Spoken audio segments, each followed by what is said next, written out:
We used to think it was self-evident that adherence to the idea of universal human rights will promote and secure liberty. But this is no longer the case. In fact, the opposite is true. In one of the most staggering dialectical inversions of ideas, human rights are now being weaponized against liberty. They have become a means to undermine democracy, thus removing the linchpin of liberty, our right to be citizens, partaking in sovereignty rather than passive administered subjects. The first to notice how the ideology of human rights has turned into an assault on democratic sovereignty was John Fonte, first in a 2002 essay on the Durban conference that took place 1 year previously, then in a book that was little noticed and quickly forgotten, though it was Fonte who was right, and whereas Fukuyama, whom we never forget, was wrong. Fonte's book is called Sovereignty and Submission. Will Americans rule themselves or be ruled by others? Its first chapter begins like this. A news story from the beginning of the 21st century offered a glimpse of world politics in the future. On October 27, 2000, Reuters reported that 47 prominent American human rights and civil rights activists had sent a petition labeled A Call to Action to the United Nations to Mary Robinson, the UN's High Commissioner for Human Rights, in preparation for the World Conference Against Racism, Racial Discrimination, Xenophobia, and Related Intolerance to be held in Durban, South Africa, the following year. The call to action declared that although segregation has ended, persons of color in the United States of America continue to face pervasive and persistent patterns of racial discrimination and bias that threaten their livelihood, their liberty, and even their lives. It further stated that racial discrimination in the United States is particularly pernicious and endemic within the U.S. criminal justice system. The document charged that the government of the United States of America has not upheld its obligation to eliminate discrimination in all its forms, despite the U.S. ratification of the UN Convention on the Elimination of All Forms of Racial Discrimination. The signatories called on the UN to take action and force America to amend its ways.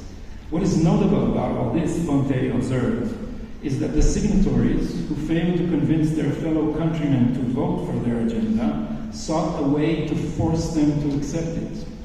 They also demanded that the U.S. remove its restrictions from the acceptance of the treaty, one of which was that the implementation of treaty provisions will be subordinate to the Constitution of the United States. Whenever America signs any international treaty, one of the caveats is that it would be the implementation is subordinate to the Constitution of the United States. What all this means is that for these activists, there is a higher authority than the will of the people and the consent of the government, as expressed in a democratically ratified constitution. And that authority is human rights, which are universal and absolute, grounded in nature and not in society, and that therefore should be enforced by a universal transnational regime that can override the governments of nation states and their democratic mechanisms. Since Fonte first sounded the alarm, the globalist form of anti-democratic liberalism, this is the name I gave it in my book, has advanced. It has made inroads into national judiciaries. It has almost demolished immigration policy in the EU, the US, and Israel, and it created global forums to address global warming, the COVID-19 pandemic, and world economy. But Fonte's warnings went unheeded. After the fall of the Berlin Wall in 1989, a triumphant, even complacent mood settled in the West. Fukuyama declared the end of history based on the assumption that liberal democracy had proved to be the optimal political arrangement and that all humanity would eventually realize that. Liberal democracy is not perfect, nor is it exciting, but it has proved, Fukuyama thought, to be the best way to foster peace and prosperity. It was the destination of history, no less, and that history needed no cunning. It could make do with common sense. Fukuyama's most influential disciple was Bill Clinton, who opened the door for China to enter the World Trade Organization. Fukuyama's analysis was a good expression of a mood, but not a good analysis of political reality. The mood was widespread. It went well beyond those who debated Fukuyama in political science departments. Almost the whole of academia felt that our comfortable way of life in the West, and in Israel too, our freedom can be taken for granted, and we can now turn our attention to such luxury activities as atonement for our sins, rituals of purifying our conscience. This is how we got moral grandstanding as a substitute for serious reflection. Edward Said, not Fukuyama, became the intellectual hero of a generation that thought it was so secure that it could indulge in moral narcissism, masquerading as academic research. And Said's disciples, the most influential of which was Barack Obama, would turn the obsession with making ritual amends with guilt feelings into a policy. As Henry Kissinger has remarked after Obama's 2009 Carol speech, apology cannot be a superpower's policy. That is bound to end badly, and, not surprisingly, it did. It ended with appeasement towards Putin's Russia in a policy foolishly dubbed reset, and was even worse with the JCPOA, known more popularly as the Iran nuclear deal, that the Biden administration is attempting to resurrect, supplying economic oxygen to the mullahs of Tehran, even as they brutally butcher their own citizens, now bravely protesting the rights of women.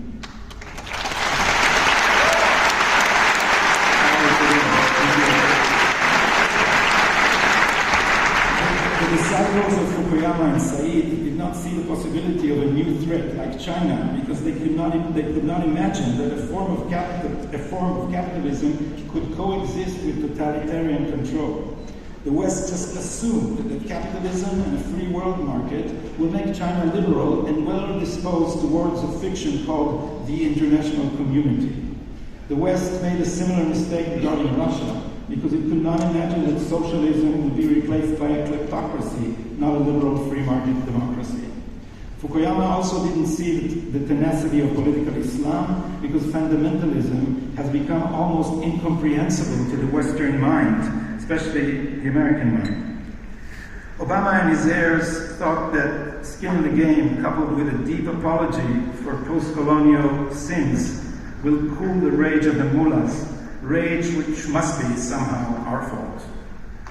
But what was even further from Fukuyama's mind was a challenge from within. He never imagined that the disciples of Edward Said and their assault on identities would join hands with a new anti-democratic form of globalist liberalism.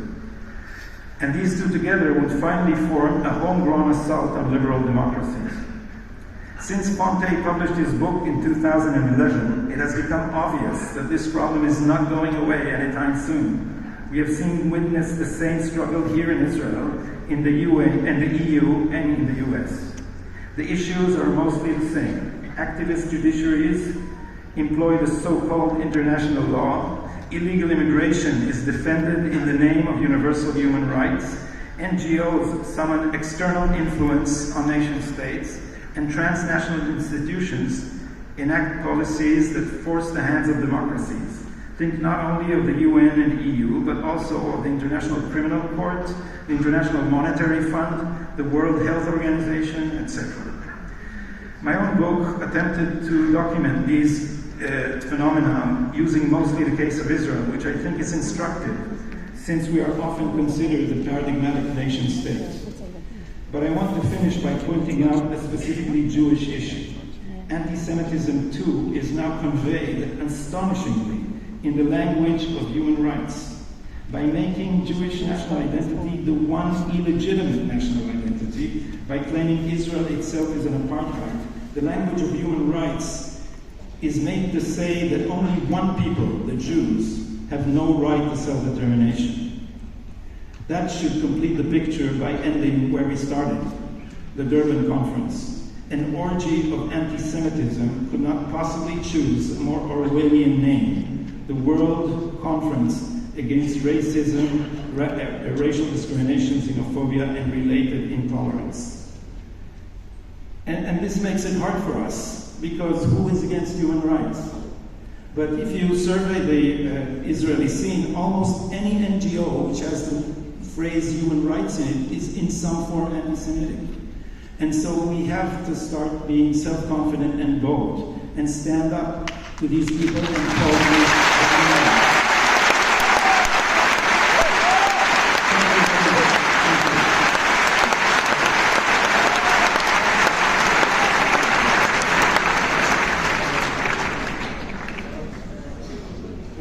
Gadi Taub, thank you very much.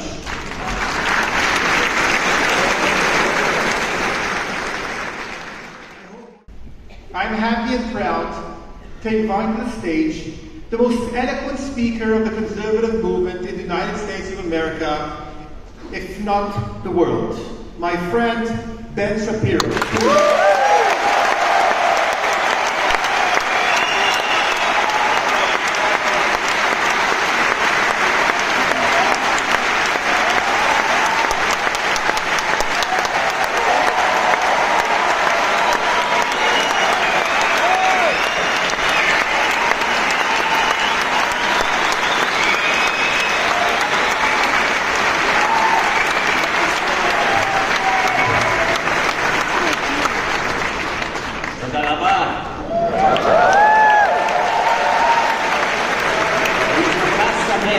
להיות כאן איתכם בערך הקודש ירושלים.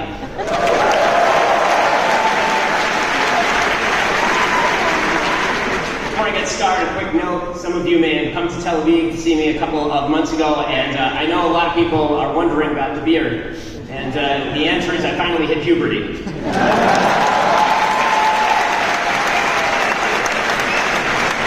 So welcome back on the topic. Tonight, I want to talk about the importance of Jerusalem, of Yerushalayim. Not merely the city of Jerusalem, Yer HaKodesh, Yer Zahav, the center of the spiritual universe, but the concepts that sprang from Jerusalem and that have shaped the world we all live in, whether we believe in the God of the Bible or whether we don't. The modern world likes to think of itself as rooted in reason, and our pseudo-intellectuals like to think of reason as completely separate from religious principle. Their basic idea seems to be that religion inhibits thought, that religion enshrines the traditional at the cost of the creative, that it disparages science, that it re-enshrines bigotry, as we hear all the time about the Bible and people who believe in the Bible. This has been the lie at the center of nearly every modern revolutionary movement since the French Revolution. That the triumph of religion means a dark age, that abolition of religion means the full flowering of humanity, that razing, that destroying Jerusalem will lead to a better world. As we'll discuss in a few minutes, precisely the opposite is true. But to understand just why humanity liberated from religious principle ends in concentration camps, we have to first understand what Jerusalem brought to the world in the first place. In approximately 1313 BCE, according to traditional biblical belief, God spoke to the Jewish people at Mount Sinai, at Har Sinai. He spoke from the smoke and the sound of the shofar, and he declared fundamental truths that are unreachable by reason alone. Those fundamental truths were essentially three. First, the Torah claimed that God was one, was unified. Second, the Torah claimed that human beings would be held to a standard of morality. Morality springing from God's will, not from our own ideas of what is moral, and that we have the ability to choose how we act because we are made in God's image. And finally, the Torah claimed that God chose a particular nation with which to show the world's universal values, and that the history of that nation would exemplify the progress of humanity. Let's address each of the Torah's contentions in turn. First, the Torah argues that God is one. Shema Yisrael, Hashem Elokeinu, Hashem Echad. This was a radical sea change from the pagan belief systems that preceded the Bible. Those pagan belief systems contended that multiple gods rule in an utterly chaotic universe. Now, this explanation of the universe was both politically advantageous and also explanatory. It was politically advantageous because it allowed pagan cultures to merely integrate new gods into the religious superstructure. Right? If you're the Greeks or you're the Romans, you come along, you find a new god, and suddenly that becomes part of your pantheon and allows you to absorb other peoples. And it was explanatory because it answered the question as to why the world seems so confusing. If the world is a reasonable place, why is everything so chaotic? The Torah rejected all of this. The Torah argued that there is one God. The first of the Ten Commandments was simple and direct. I'm the Lord your God who brought you out of Egypt, out of the land of slavery. You shall have no other gods before me. God was the first and the last, the creator. What's more, God's singularity meant that intolerance or untruth had to be pursued. Paganism promoted tolerance and diversity above truth. The Torah argued that truth must triumph, that there is one truth, and that God represents the highest truth.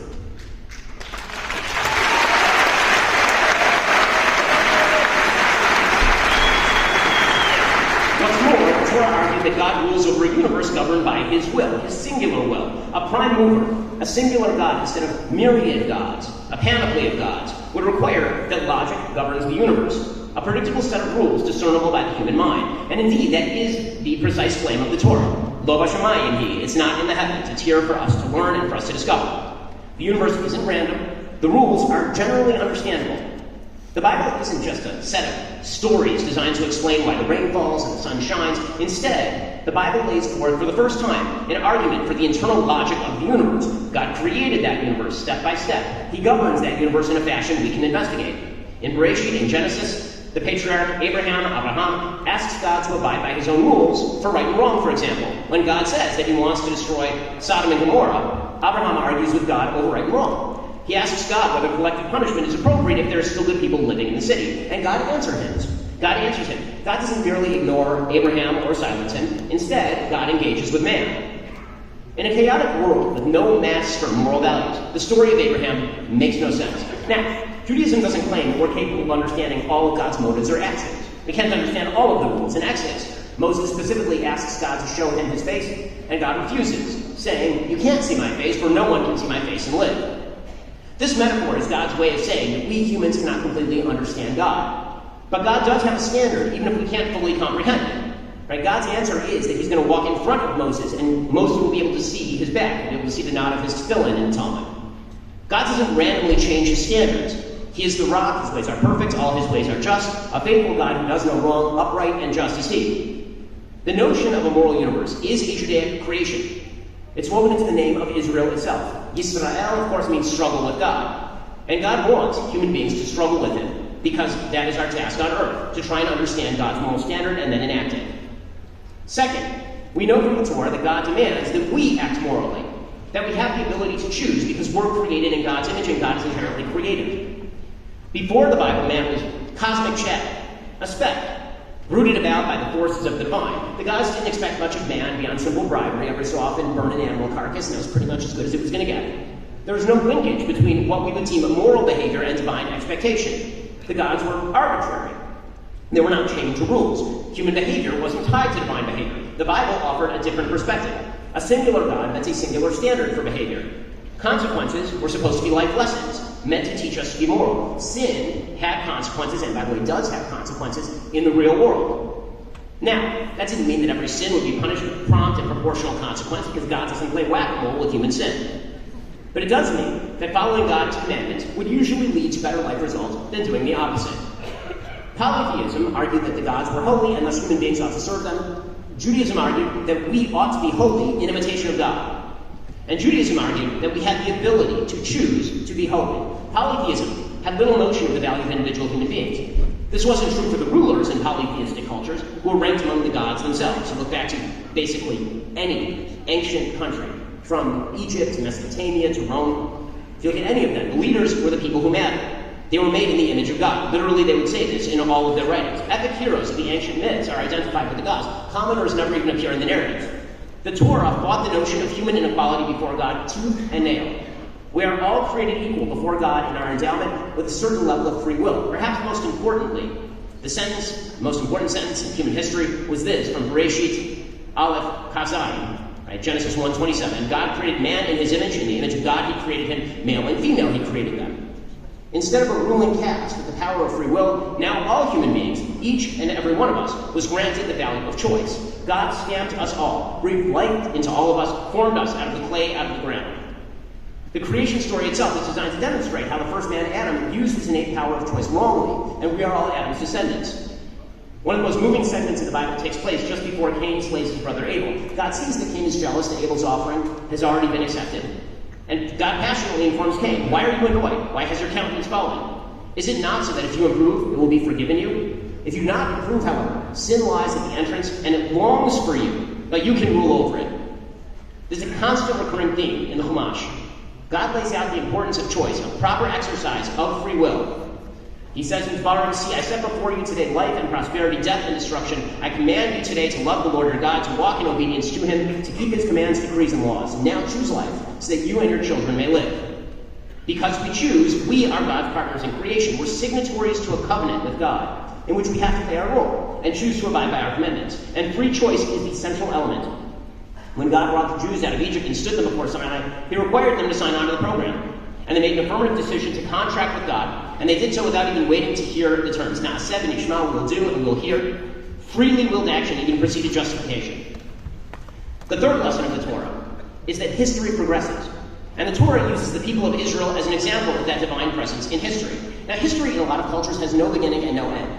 Greek thought saw the universe as permanent and moving in circular fashion. History would recur and then it would grow and decay, and then it would recur and grow and decay. There could be no vision of a progression in history and an inexorable movement toward a better time or a messianic era. Progress itself was, for many of the ancients, an illusion, or not even that. It was an idea that had no place in the rational universe. And that view of history was not unique to the Greeks. It was true of the ancient Babylonians, Native American cultures, Hinduism, and Buddhism. The Bible takes a fundamentally different view. The Bible immediately sets God in the context of a time-bound history.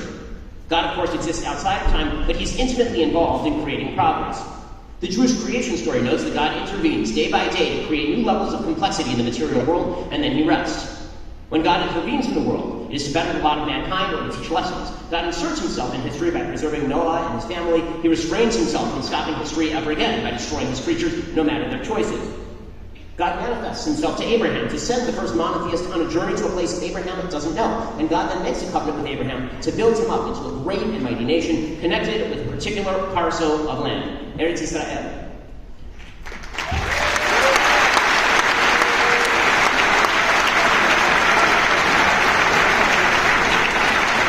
God chooses Abraham. He chooses Isaac, he chooses Jacob, and then he chooses the people of Israel to act as exemplars of morality across history, to spread his word with Moses as his prophet. God says, "You are to be holy to me because I, the Lord, am holy, and I have set you apart from the nations to be my own." The story of history is the story of God's romance with his chosen nation, his decision to take that nation out of slavery and bring it forth into freedom, to use that nation as a vehicle for the transmission of his message. God says, "Has any God ever tried to take for himself one nation out of another nation by signs and by wonders, by war, by a mighty hand and an outstretched arm, or by great and awesome deeds like all the things the Lord your God did for you in Egypt before your very eyes?"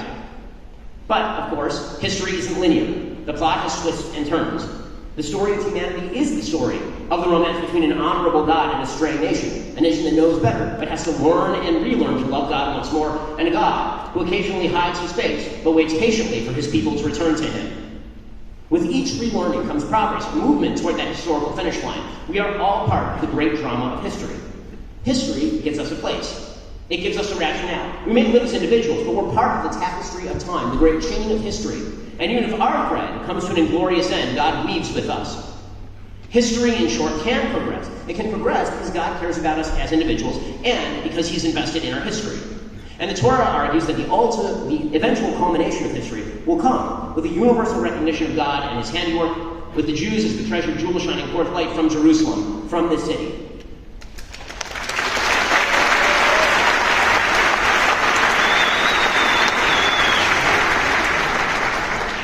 These three arguments have created the modern world because God is one. The universe is worth exploring and investigating. And our minds mirror God to the extent that we can discover many of his laws. In this basic principle lies the root of science.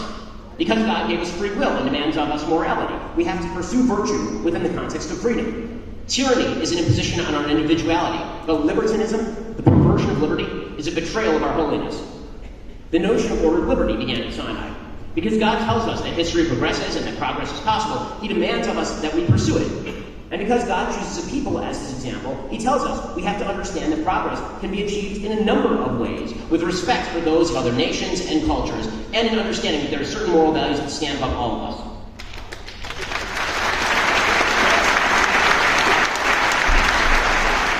The roots of international order begin with the morally justified nation. Now, the cadre of experts who sit atop some sort of international institution and tell us all what to do. Now, we are in the process, unfortunately, in the West, of caricaturing the Bible, of mocking it, of forgetting it. The root text of the West is being abandoned in favor of a sort of free-floating rationalism, this idea that we can come up with anything out of our minds. Without the premises of Sinai, that rationalism collapses in on itself like a dying star. After all, what good does reason do in a godless, reasonless, purposeless universe? It's a discussion I frequently have with Sam Harris, who likes to argue that we can simply use our minds and our reason to suss out everything there is to know about the universe. And I've always said to him, I don't understand how he can claim that there's such a thing as absolute truth outside the context of an absolute. If all we are evolutionarily adaptive creatures, there's nothing there that speaks to the idea of an absolute truth that human beings can grasp. There's what's evolutionarily adaptive and what's evolutionarily not. Rationality without that higher purpose means nothing. What can reason actually accomplish if we aren't so much godly creatures as those evolutionarily adaptive animals, incapable of seeking or understanding any higher truths that actually don't exist in any case? What sort of progress is possible when we don't have any common standards of right and wrong? The only progress possible is utopian world breaking, which we saw in the 20th century, or a regression back to paganism. Again, the 20th century was the story of rationalism without religion, and it ended in gas chambers and gulags. A world liberated from the premises of the Bible built all of that. After all, progress could not be achieved by adherence to the wisdom of tradition, but by breaking ex megamonas. Forget particularism, forget nationality the world said. Instead, universalism had to triumph through universal application of power. And one nation or another would dominate all the others. Hundreds of millions of people died for these ideas. Our century is the story of the latter problem, the regression back to paganism. We are reverting to tolerant lies, promoted by self-appointed kings who soar above the restrictions of other human beings. Human beings aren't made in the image of God, only the experts are made in the image of God. We don't have free will, only they have free will. There's no such thing as an absolute truth, there is only what the experts tell us. We have returned to an era when gods ruled us from above, not through rules, not through reason, not even through explaining themselves, but through sheer power, when chaos was the order of the day. Now, can we truly argue that we as a society are better off now that we've abandoned Jerusalem? Is our society a society that currently argues in the West that men can be women, that inequality of results automatically means discrimination, that evil terrorist groups and moral armies are engaged in cycles of violence? Is this a truly better or more moral society? The answer, of course, is no.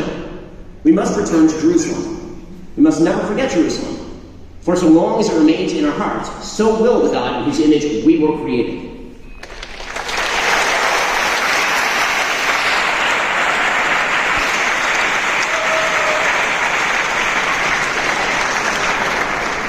In the words of Isaiah,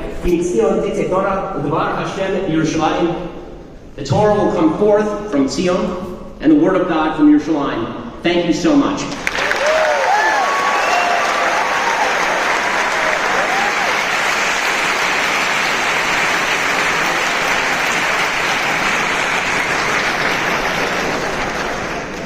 Wow. Thank you, Ben. Thank you very much. Express myself like that.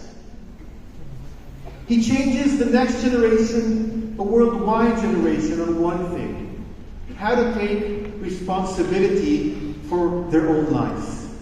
I hope that you made your bed this morning. Dr. Woodard,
Okay, so I thought I would talk about three things tonight, responding to the previous two speakers. I'd like to talk about stories, I'd like to talk about unity, and I'd like to talk about responsibility. talk about responsibility in relationship to something like sacrifice. Let's start by talking about stories. So I think the most fundamental discovery of the last 75 years on the cognitive perceptual front, and that would include, in some strange way, the domain of literary analysis, including postmodernism and also artificial intelligence, the construction of autonomous robots, which you may notice aren't here yet. There's been a convergence of both investigation and conclusion on those fronts, I would say. In some sense, because all of those disciplines ran into the same problem head on, pretty much at the same time. And that was something like the problem of perception. And the problem of perception is a very deep problem. And it's a problem that undermines the objectives of both pure rationalism and pure empiricism. And so you'd say, in some sense, it undermines the claim to totality that's part and parcel of an overextended scientific enterprise. The problem is this: the world appears to be too complex to perceive. And so, if you look at any, even single object, although it appears to you as a unity, if you analyze it in its totality, it's composed of a multitude or even an infinite of subsidiary unities, and it's in a context of an equal number of unities above and beyond it in almost an infinite array. In short, there's almost an infinite number of ways to perceive a particular object. Now, it seems self-evident to us because all we have to do is look at the world and there the objects are, but you have to understand that a huge part of your unconscious cognitive processing is will concentrate on visual perception. To visual perception, it's a very neurologically intensive process. So part of the way that you solve that on the visual front, because it's particularly intensive visually, is that you only have a very small part of your visual field that's high resolution. It's called the fovea. And each cell in the fovea is connected to 10,000 cells in the primary visual cortex, and each of those to 10,000 more cells. And that kind of exponential increase adds up to a very large number of cells. So if you wanted all your vision to be as intensely high resolution as the center point of your vision, which is what you point at the world constantly, bit by bit, partly unconsciously when things attract your attention, and partly consciously when you direct your attention. If your whole visual field was as intensely high resolution as your fovea, you'd have to have a head like a space alien just to keep all the brain functional. And so you can imagine doing something. Imagine that you were trying to paint a photorealistic representation of a single cup and a flower on a table. You think of all the hours you have to spend doing that, capturing, say, all the reflections in the glass, in the cup, all the subtle play of light, and how that would transform across the day, too. So you'd have to stabilize the lighting, you'd have to stabilize the conditions exactly so that the object would remain constant enough so you could attend to it for the hours or dozens of hours or weeks or even months that it would take to portray it in all of its detail. Because everything is singular in some real sense as well as universal. And so the problem of perception is a major problem, and it's associated with this problem of a plenitude of underlying facts. We should let the facts guide us. No problem. Which facts? Oh yeah, that's a problem. Because there's an infinite number of facts. It's not just a little problem, it's a big problem. And so when robotics engineers started to design systems that could act in the world, they started to design systems that could perceive the world, and then they found out that that was just impossible. They had absolutely 100% no idea how to crack that, because all the obvious boundaries between things and all the obvious reasons that objects seem self-evident to us aren't there in any simple sense in the world. Partly it's because we map functional utility onto objects, and so we actually don't perceive objects. We perceive meanings and infer objects. And meanings are only relevant to something that's deeply embodied, or maybe even something that's alive. Or maybe even something that has a soul, who knows? So when I see this, it's a speaker, and the reason for that is because sound comes out of it and I can hear the sound. And when I perceive that, it's something I can sit on. That's why a beanbag and a stump can both be a chair, despite sharing virtually no objective features in common, apart from the fact they're both made of matter, which isn't really much of a commonality.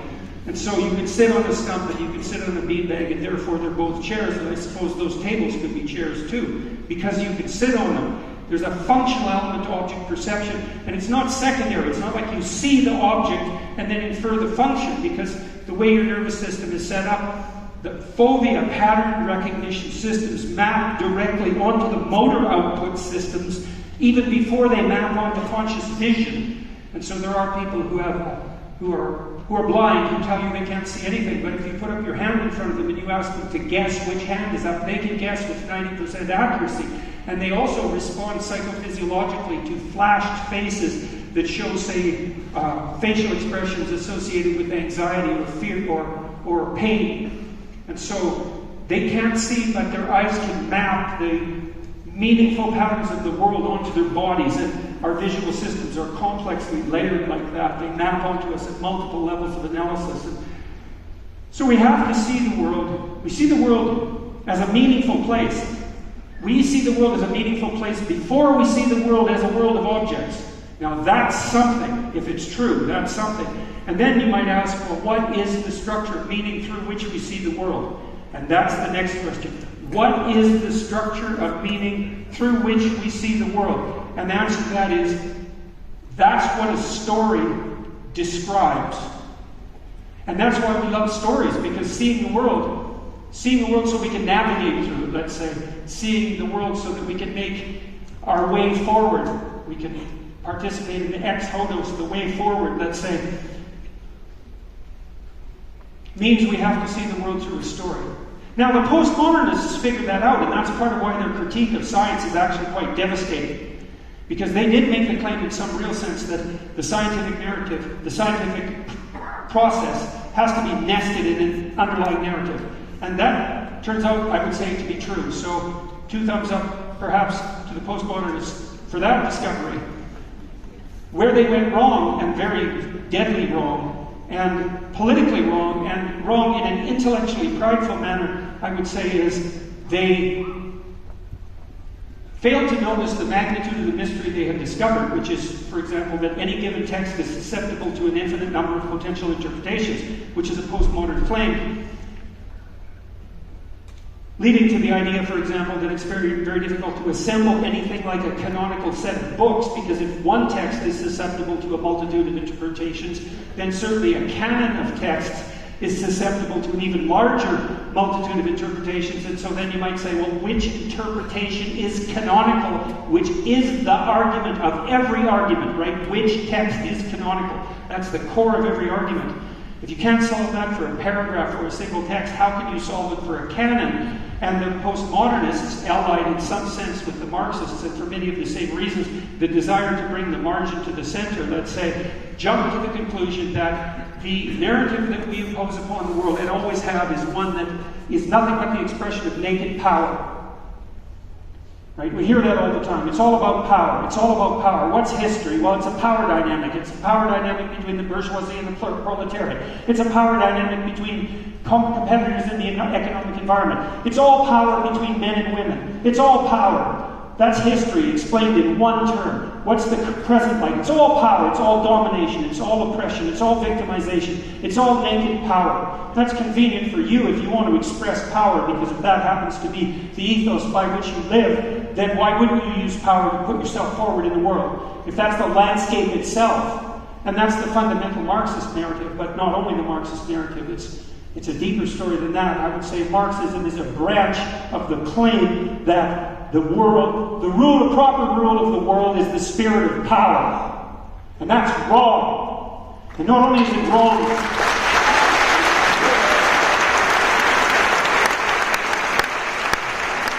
not only is it wrong technically, and it is wrong technically, it's also wrong morally. It's wrong technically because those creatures, including non-human creatures, who rely on power to attain prominence or status, do that in a very unstable and inefficient manner. Why unstable? Those who live by the sword die by the sword. And Franz de Waal, who studied behavior in chimpanzees, our closest primate relatives, has shown very clearly that the most successful alpha males are not the ones who use dominance and force, but the ones who engage in the most reciprocal activity and are the best at peacemaking. And so much for the biological. And then on the human front, there is a subset of people who rely on power to maneuver their way through life, and those people are called psychopaths. And I'm not kidding. That's exactly, precisely accurate, because for a psychopath, there's nothing but his own narrow, immediate self-interest, and you are there to serve that function, and that's that. And then you might say, well, how successful are psychopaths? And maybe you're cynical and you say, well, everyone who's successful in business and politics is a psychopath. And then I might say, well, to the degree that you're successful, is that because you're a psychopath? And if it's not true for you, well, maybe it's not true for them either. Now, it is true upon occasion for a small subset of people, and that stabilizes at somewhere between 1 and 5% of populations, biologically speaking, with the mean around 3%. And what seems to happen is that if the number of psychopaths falls below to about 1%, everybody forgets they exist, and they become incautious and allow them to proliferate, and then they can raise up to about 5%, and then everybody starts to see that the psychopaths are coming out of the woodwork, and, hits them back with sticks, and then they fall back to 3%. But if 97% of the world's population, the world's individuals, are making their way through life on non-psychopathic principles, then there's no way that you can say that psychopathy and the power drive that drives it is a successful strategy. It's not. And so it's not power, so it's wrong technically. Now, de Waal has also shown that chimpanzee males who use power to dominate their hierarchy are very much likely to meet an extremely violent end, and who have very short lives. And if you know anything about the history of tyrants, you might derive precisely the same conclusion. Then you might ask yourself as well, if you want to have a successful relationship with your wife and husband, you're going to base that on power? So one of you is a tyrant, one of you is a slave, and that's supposed to be the recipe for a stable, iterating, reciprocal relationship that lasts decades? Good luck, try it out, see how well it works. If you're a man, you're going to find that women aren't that easy to oppress. And if you're a woman, you're going to find that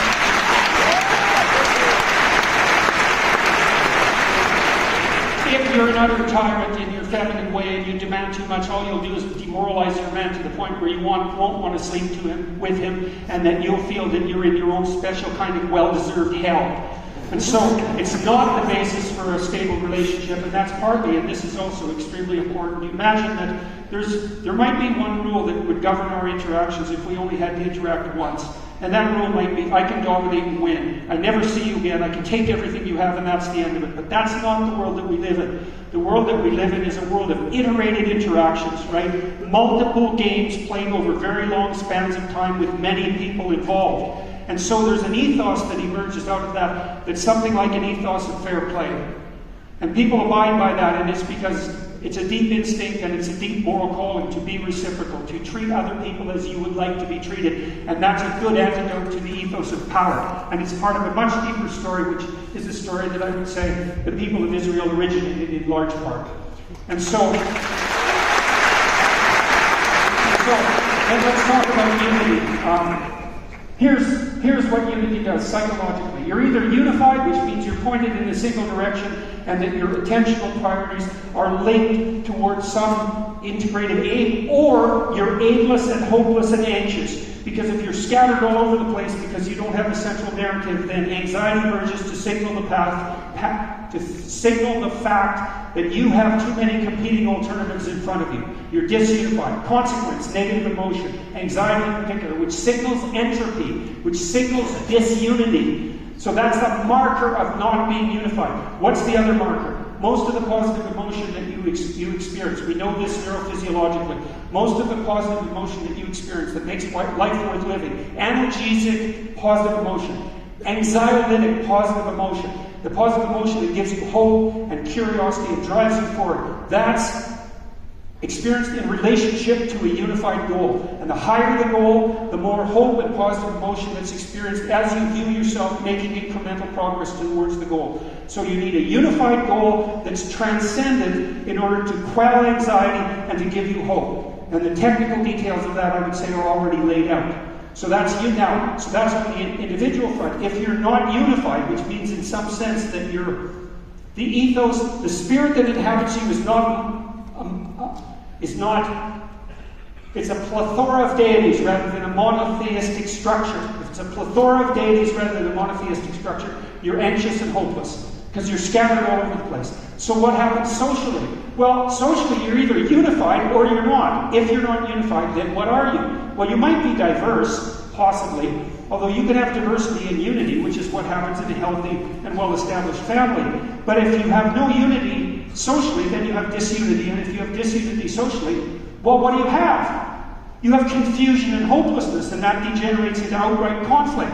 So without unity, the anxiety levels in the society, the hopelessness levels in the society mount to the point where people are at each other's throat. So no unity, no psychological health. No unity, no social peace and stability. And that's that. And that's why the contribution of the idea of monotheism was such a massive contribution. Because it was an intuition of the idea that all human motivations, all functions of perception, all forms of interaction had to be melded into something that had a transcendent unity that was posited out into the future, that constituted an aim and a psychologically uniting principle and a socially uniting spirit. And to the degree that we all abide by that socially unified spirit, then we're sane and peaceful and productive and generous. And that's not the ethos of power. Quite the contrary. So, with regards, okay, I've got one more thing to add to that. The story.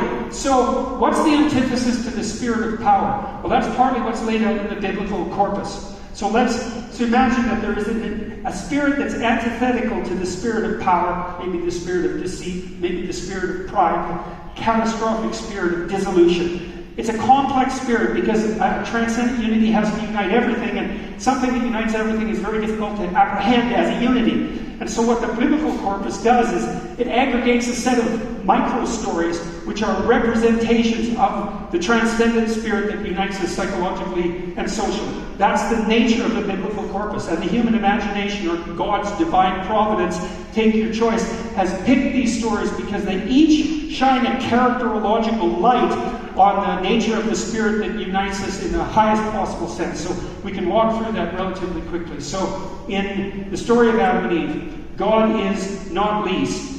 And this is God as character, or God as model for ritual emulation, or God as central narrative figure. That's another way of thinking about it. God is the spirit that you walk with when you're not self-conscious in a well-tended garden. Okay, so why do you have a garden? Precisely so you can do that. To forget about yourself for a minute, to engage in the apprehension of something balanced and beautiful, a walled garden, the proper integration of culture and nature, and the proper apprehension in that situation frees you of your self-conscious burden. And so for a moment you enter that transcendent state that's associated with the Edenic paradise. So that's God in that story.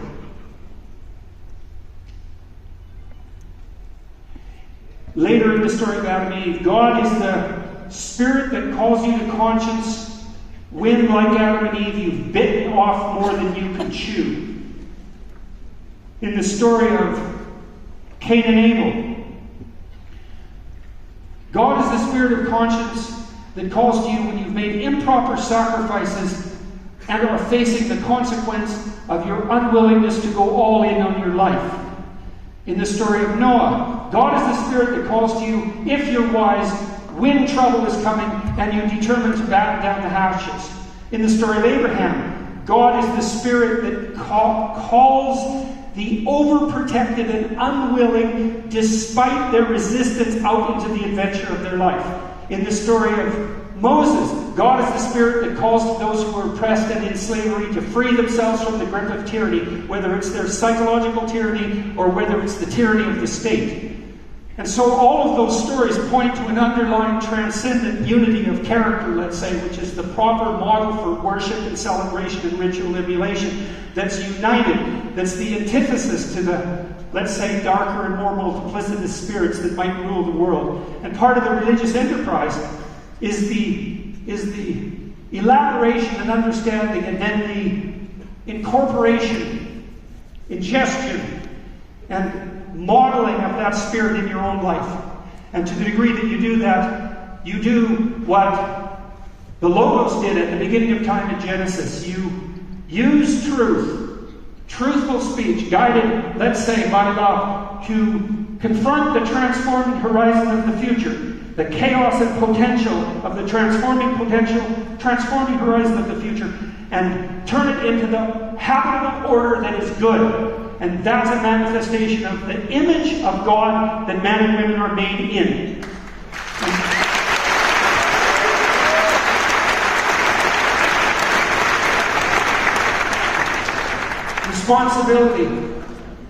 Responsibility in some sense, that's maturity, but I would also say that's the adventure of your life. And how is that tied to the idea of sacrifice? Well, what do you have to sacrifice if you're responsible? And the answer is you have to sacrifice your short-term, hedonic, and immature whims, right? So if you're a child, if you're 2, you're impulsive, and that means that you only act for the moment, and you only act in relationship to what it is that you, as a singular individual, want in that moment.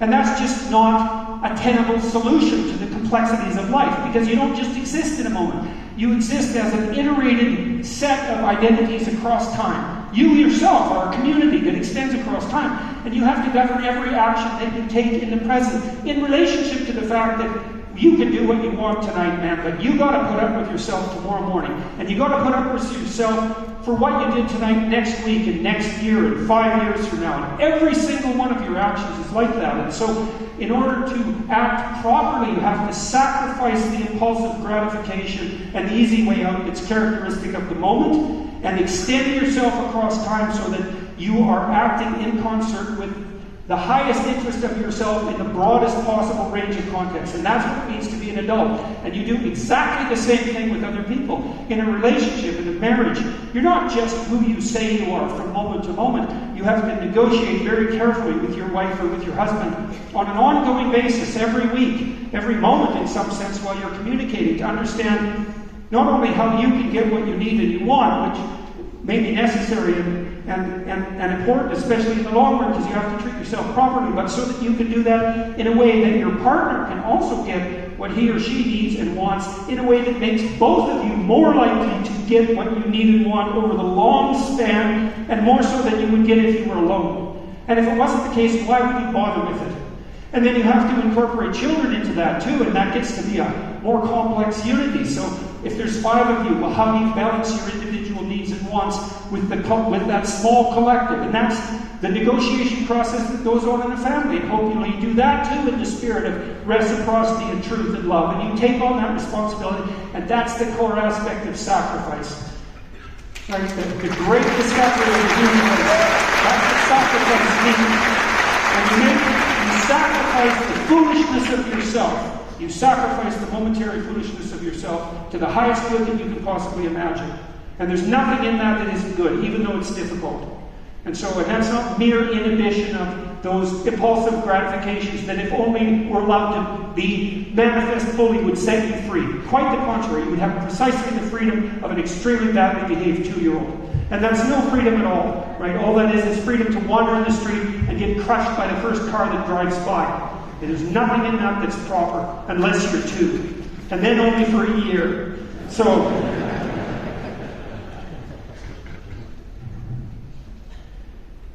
story, unity, responsibility. So, what do we have to offer as an alternative to a story so pathological that it's almost impossible to comprehend? That story is one pixel representation of the world. It's all about power. It's like, that's great. You've summed up the whole world in one phrase. Have you been able to memorize that in your propaganda class in 1 minute? Now you have an explanation for every form of human interaction. You have a global explanation for the entire past and the present and the future. Not only that, by standing up against power, whatever that happens to be, you are now a saintly moral exemplar merely as a consequence of having swallowed this one lie. It's like, plus, it's so convenient, as I said before, on the moral front, that if it's all about power, then that justifies my use of power. Because it's naive to think that there's anything else. Is there anything else? Yeah. There's plenty else. There's all the eternal verities. There's truth and beauty and love and justice. And there's the great stories that we've been telling to one another for immense spans of time that have guided our culture and shaped our perceptions and still continue to shape our perceptions in the most fundamental way. We need to understand these stories in a manner we haven't been able to understand them before, and to understand that they are describing the very means by which we perceive the world itself. And that the understanding, deeply contemplated by successive hundreds of generations of human beings, has winnowed out for us a pathway forward if we only have the imagination and the wherewithal and the moral courage to look and to listen and to understand, and most importantly to act out, to take on that responsibility, right, to confront the transforming horizon of the chaotic future, the unpredictable chaotic future, all that infinite potential there. That's where the infinite and the finite meet, right on the horizon of the future. And to chart our course forward, guided by the better story. And as Jews in Israel, are you telling the greatest story ever told? Well, you decide that by how you live. And that decision will affect the world, because everyone looks here for one reason or another. It's not so easy to understand. Everyone looks here to see, well, how are you actually doing under this tremendous assault of adversarial criticism, as this little tiny people in the middle of no man's land, in some real sense, as a, what would you say, cardinal model of the nation state and the city on the hill. You have a tremendous moral responsibility, like you have perhaps for your entire history, for reasons that are very difficult to understand. And I think it is true in some real sense that the fate of the world depends on the decisions of the people of Israel, just as the fate of the world depends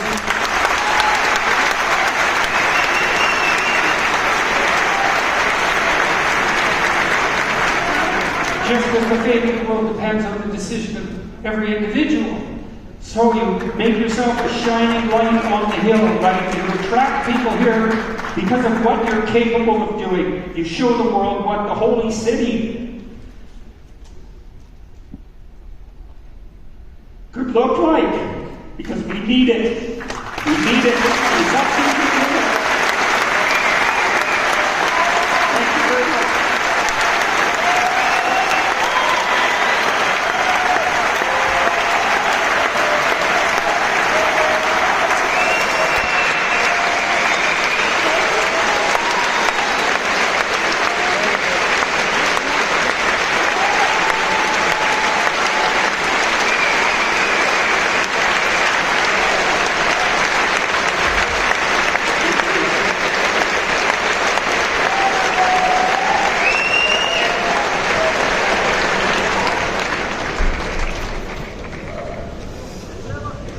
Well, thank you very much, Dr. Peterson.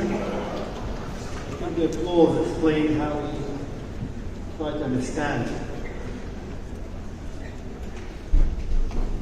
Now for the debate, conversation we will have now between Dr. Jordan Peterson. I would like to invite Ben Shapiro back to the stage.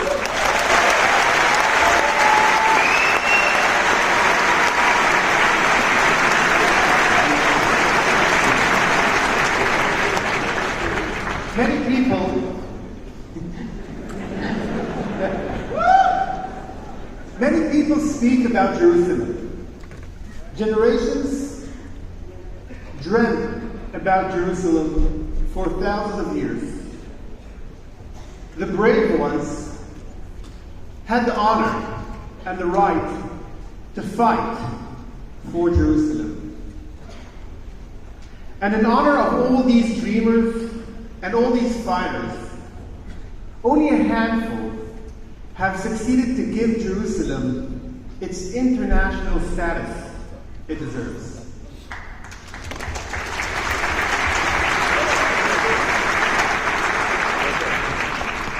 Ambassador David Friedman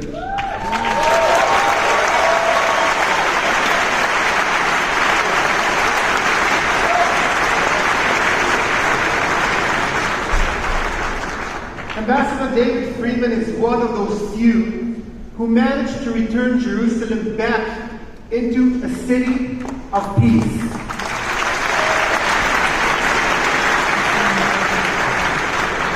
making the world acknowledge the importance of Jerusalem and making peace on Jerusalem's behalf. Ambassador David Friedman, thank you very much for being here with us.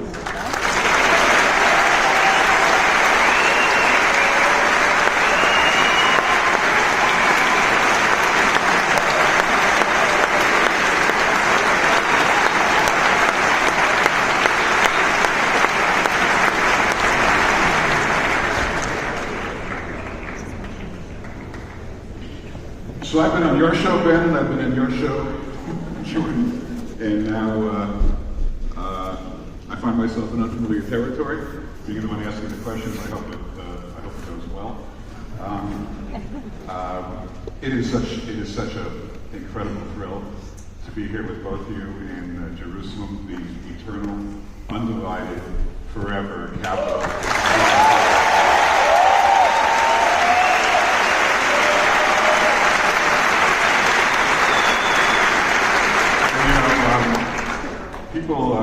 I've given a couple of speeches in my time also, including from this stage, and people say, you sound a little bit like Ben Shapiro, Jordan Peterson, and how would you distinguish yourself from them? My answer is if I had another 50 points of IQ, I would be like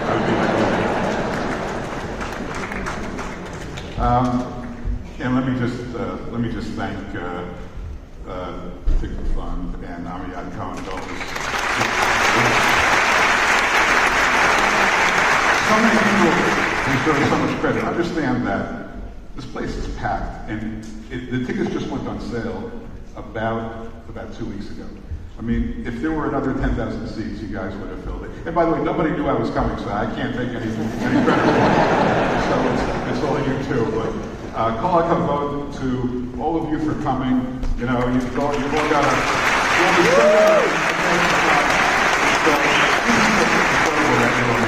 Okay. Let's go through a couple of questions. I think these probably represent some questions people are interested in. Each one of them, you guys could probably take a half an hour to answer. So we'll try to get some tight answers and plow through some of these things. Okay, the first one on everybody's mind. We'll start with Dr. Peterson. Whether it was the ancient Greeks or the Romans or the Ottoman Turks or the Brits, empires tend to have an arc of about a few hundred years. And now here we are with a 250-year-old American empire. It's a deeply divided country. We're struggling. Where do we go from here? Are we on the downslope? And what can we do to reverse the negative trends? Well, whether we're on a downward slope or not depends on the decisions that people make. I would say, when I look at the world, I see a place of infinite catastrophic possibility looming very large, side by side with infinite superabundance on a scale that we could hardly possibly imagine. And I think that's what you're exploring here in Israel to a large degree. I mean, the society that you've produced here has so much potential, and it's really starting to realize itself intellectually. I would say, what would you say, over the last 10 years, something like that, especially on the tech front? I mean, God only knows what could be done here if everybody got their act together and you were left alone then to do what you could do, and maybe able to negotiate peacefully with your neighbors, including those who most recently signed, let's say, the Abraham Accords, and hooray for that.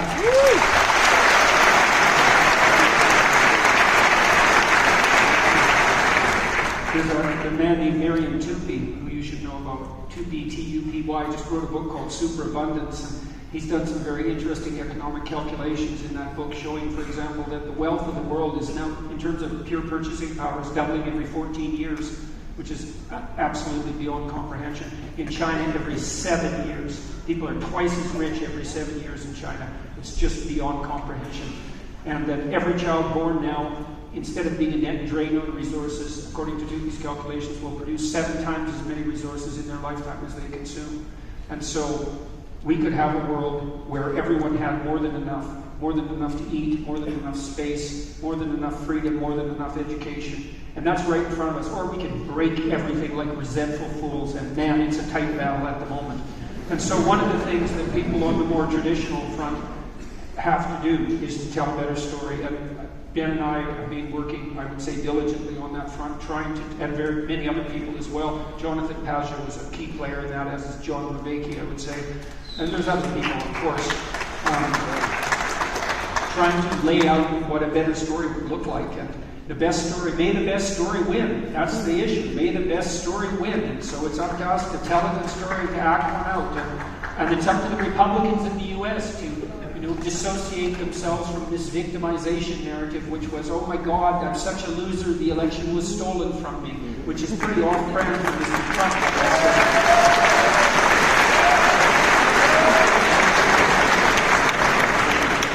Traditionalists and conservatives have a hard time articulating their story because their default is, well, we should do what we always did, and fair enough, that's almost true because things do change and you have to change somewhat, but it's time for us to make our axioms explicit.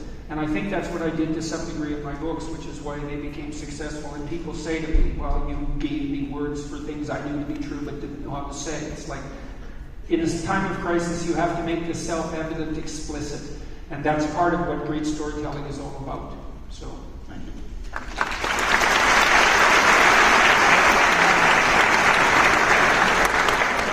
Bismarck once said that God protects idiots, drunkards, children in the United States of America. And that seems about right. The fact is that the United States right now, as Jordan is saying, it feels like everything's an inflection point because it is an inflection point. You have one vision of America that basically breaks all of the fundamental principles upon which it was built. And then you have a backlash that is brewing. That backlash is coming in very, very strong. And I'm more encouraged about the future of the country, more encouraged than I have been maybe any time in my lifetime. And that's because I see this backlash brewing against an extraordinary radical leftist agenda that takes on issues as basic as what is a man and what is a woman, and should marriage be between man and woman, what can a child expect from life, is fairness about results, or is fairness about opportunity, is equality of outcome the goal, or is it really just equality of rights? Now, all of these are basic questions that are being asked, but I think that the left has pushed so far, the pushback is going to be extraordinarily strenuous. And that I'm very much encouraged by. You can see that the United States is still the best bet on planet Earth. Now, the fact is that decline is a choice. That's something Charles Krauthammer once said. He's correct. Decline is a choice. You can choose to decline because you've decided that you're more interested in paying everybody to stay home, and you're more interested in solipsistically navel-gazing about your individual sexual identity, or you can decide that you actually wish to build something useful with your life, and it includes aspects of individuality and identity, of course, because what would life be without those things? But it really is about building something that's truer and longer lasting. And again, Edmund Burke suggested that we're part of a bargain between those who are already dead and those who have not yet been born, and I think that that bargain is being remade in real time by a lot of people who are really fighting back in strong ways against an open attempt to dissolve the bonds that have created the United States in the first place. I'm really optimistic, actually, about the United States of America.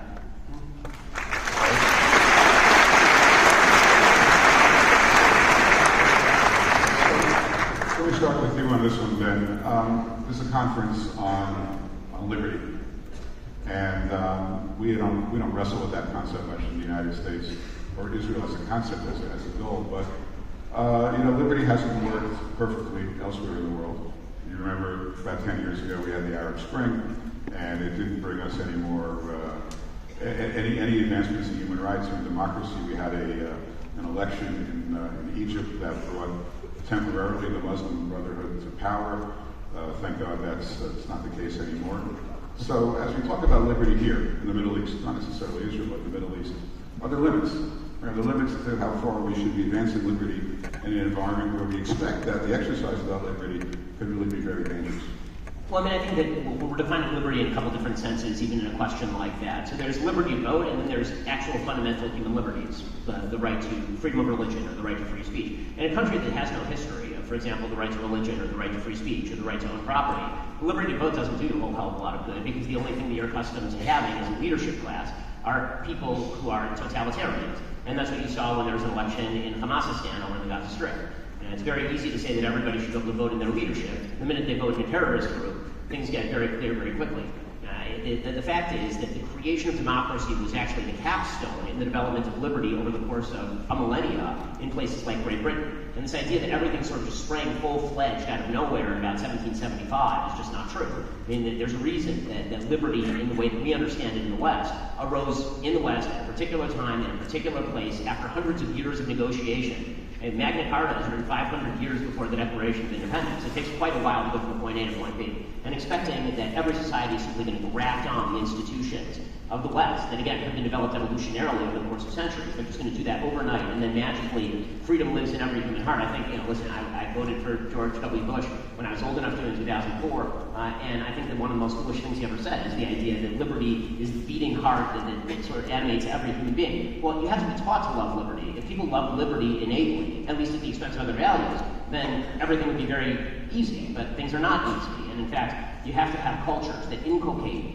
values that are worth inculcating over the course of time, and that takes some work and that takes some time, and that work and that time have not taken place in a lot of countries. We could also point out the integral relationship between liberty and responsibility, because in some sense, some real sense, someone else's rights are my responsibility and vice versa. It almost defines the relationship between rights between people. And liberty is not the allowance to engage in every short-term hedonistic whim impulse. That's chaos, that's not liberty. Liberty is more like what occurs when you have skillful players who are all playing the same game. And so, a game is a good model, right? Because the people who are playing the game, well, they want to play the game. So, you're in a free association if you're playing a game. If you're compelled to play, it's not a game. So you have to do it freely. You have to do it voluntarily. You have to abide by a set of governing principles that lay out the domain for peaceful cooperation and competition within the game. Imagine a game of opposing teams, let's say. And so the rules underneath are the preconditions for the freedom of the game. And so liberty, if liberty is the playing of a game, which I think is an optimized description of liberty, then it has to take place within a set of agreed upon rules that set the playing field for the game. And there aren't an unlimited number of playable games. We know this not least because of attempts to produce multiplayer worlds online. Some multiplayer worlds degenerate into chaos and catastrophe because they turn out not to be iterable playable games.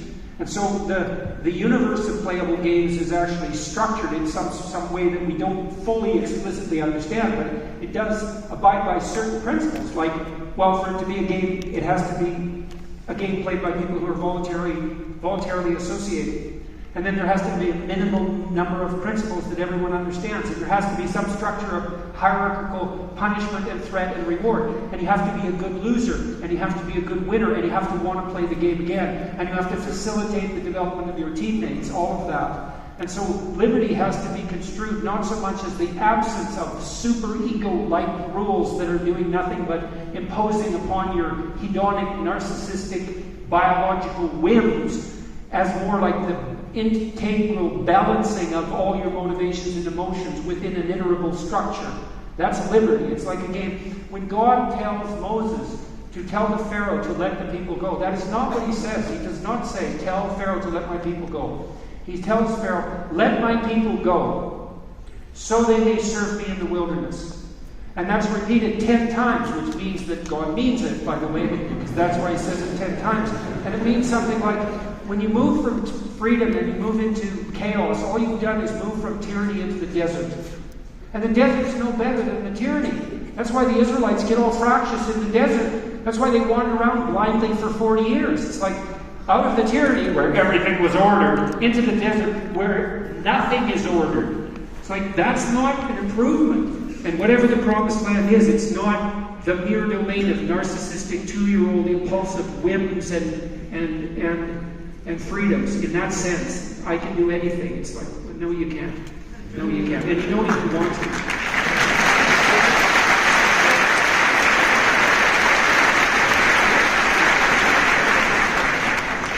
Ben, I'd like to talk to you about morality, but not in an individual sense, but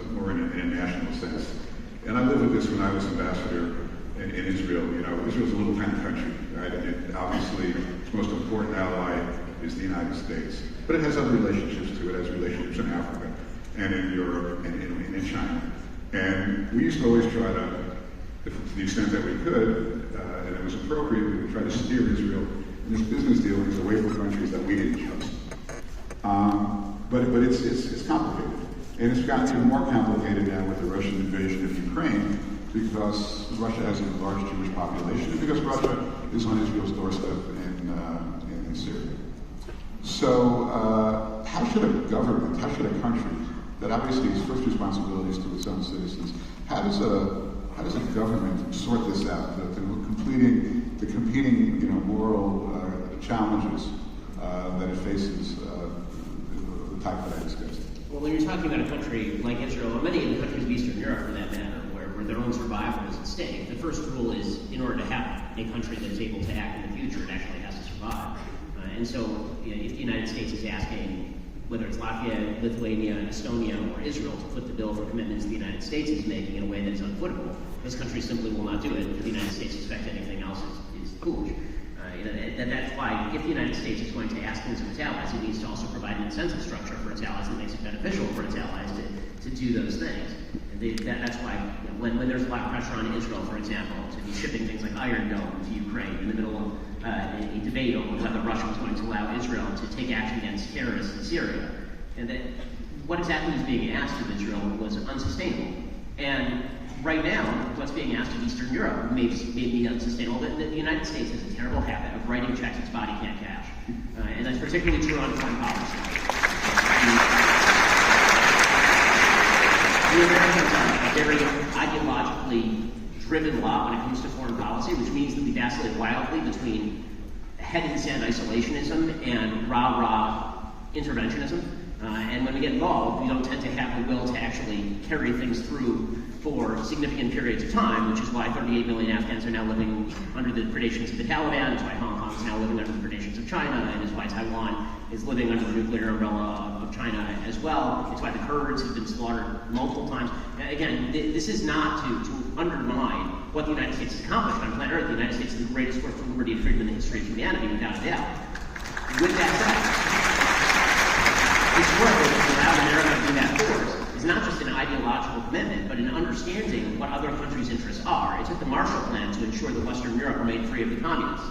It took American commitment of arms and materiel in order to win Worlds War I and II. It wasn't just a bunch of moral suasion. It wasn't just shipping weapons over there. And the fact is that if you're going to ask our allies to do things, you have to demonstrate to your allies that you are an ally worth having, and that you are going to support them when times get tough.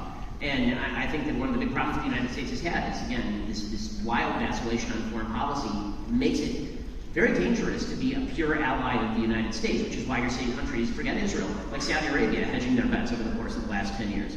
If you're the Saudis, can you count on the United States? Well, it depends who's president. Right? If you're the Saudis and Iran is threatening you from Yemen, and it's the Houthis, what exactly do you do? It completely depends on whether Barack Obama, Donald Trump, or Joe Biden is president. So if you are trying to develop a long-term policy in a region with extraordinarily large levels of volatility, how do you develop a 10-year or 20-year policy under that aegis? The only way to do that is to hedge your bets. America needs to understand that, and America needs to develop durable policies that understand that reality.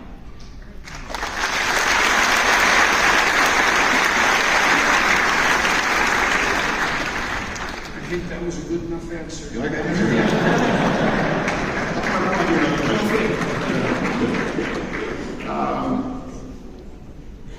We talk a couple minutes about nationalism.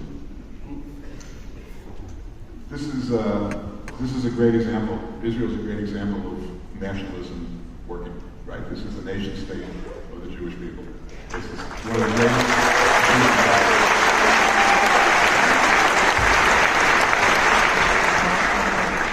The United States moves in and out of a nationalistic view. Hungary moves in that direction. You see Italy moving in that direction. Sometimes it works great.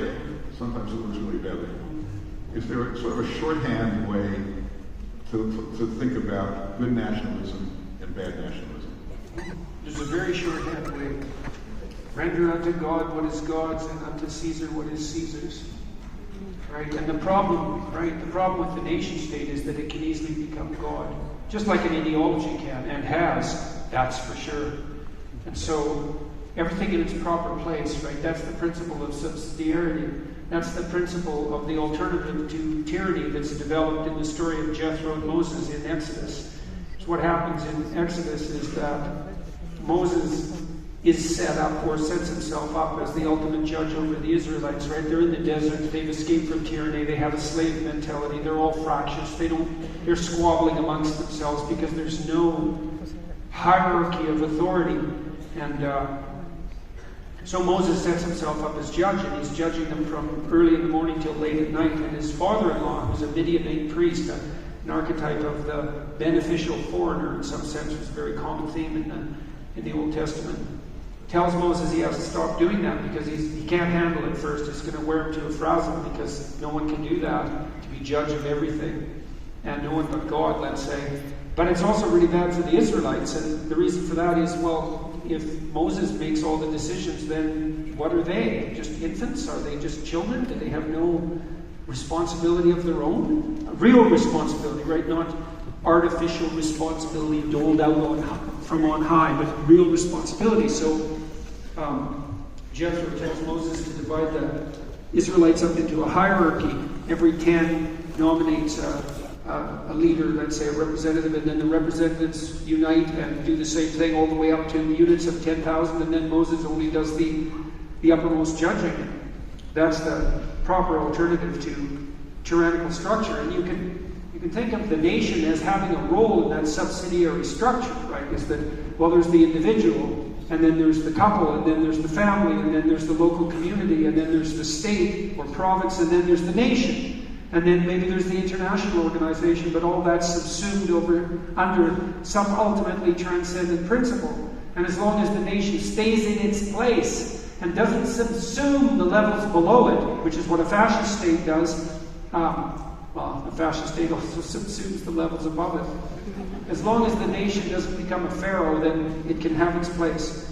And I suppose the proper model for Israel, insofar as the Jews are a model nation state, is to find the nation that has its place, its proper place, not no place. Because people long for a national identity, because we need it. We need these hierarchical levels of identity. This is also what's so unbelievably pathological about the modern conversation about identity. It's like, identity is what I say I am, moment to moment. It's like, where the hell does that leave you? I mean it. I mean, where does that leave you? You just are whatever you feel you are? First of all, that's again what a 2-year-old thinks and does, and I mean that literally. But worse than that, it's so empty. It's like, no, your identity is part of a social contract you negotiate with others. Obviously, you have to play a game with your wife, and that modifies your identity, doesn't it? It better, because you're probably pretty clueless, and maybe she can help with that, at least slightly, even though you're entrenched and impossible to train. You might have some hope, and perhaps vice versa. And then you have the same relationship with your kids. It's a mutually modifying relationship if you have any capacity for growth. And the same at every level. And you need something like that at the national level, too. And then underneath or above that, let's say, whatever loose international organizations we can devise for the purpose of national peace, and then above that, whatever the transcendent unity that rules above all of us happens to be. So, everything in its proper place, right? And nothing takes all, except God, let's say. And even God could use a hierarchy underneath him to get the message out. So, I think you're fulfilling part of that hierarchy right now.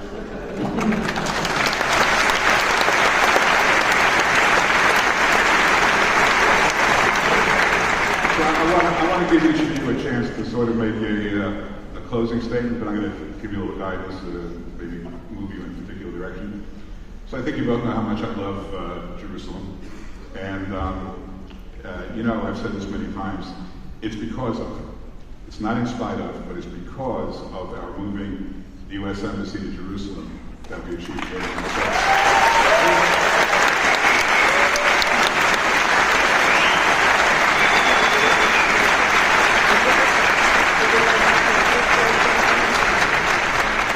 The prophet Isaiah, I know you're both biblical scholars, the prophet Isaiah speaks of Jerusalem as really well, literally means city of peace, and it's where the nations of the world will hopefully all come. For those who speak Hebrew, Ki Beiti Beit Tefillah, Yiterei L'chol Ha'amim, not just the Jews, but all the people of the world will come to Jerusalem as the path to peace. And having said that, a few words about what it means to both of you to be here and to address this adoring crowd. I mean, you really guys have got quite the reception.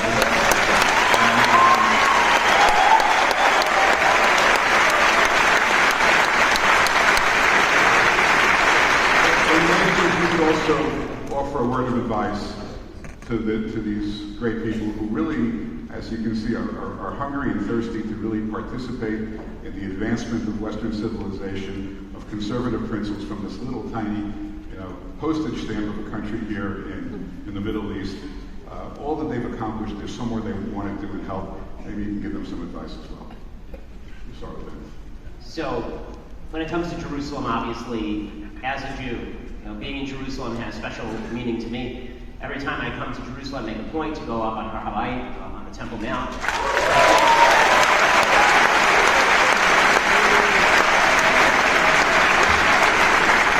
Contrary to the utter morons of the New York Times, is actually the holiest site in Judaism, and not the Kotel, not the Western Wall.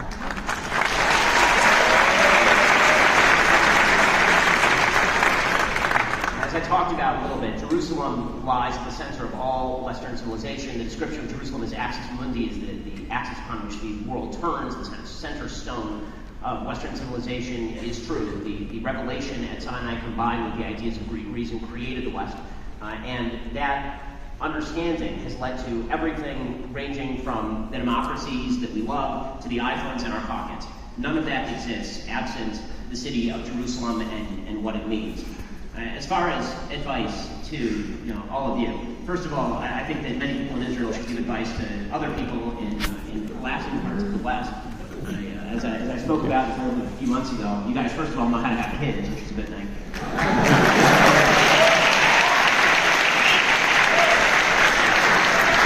This is literally the only Western country that has above replacement rate reproduction, which is an amazing statement about the collapse of the West, but also about what it means to have social capital in a country like Israel and why social capital matters. It's why when you're talking about nationalism, the simple fact is that nationalism is just one aspect of social capital that begins at the family level and then moves on up through community to the nation-state level. Without that social capital, everything collapses, which means that the utter potential that Jordan was talking about, the opportunity to unlock potential in this country is absolutely astonishing. So every American who comes to Israel has their Israel story. So here's my Israel story about the two nisim, the two miracles that Israel represents. One, that it exists, and two, that it functions at all.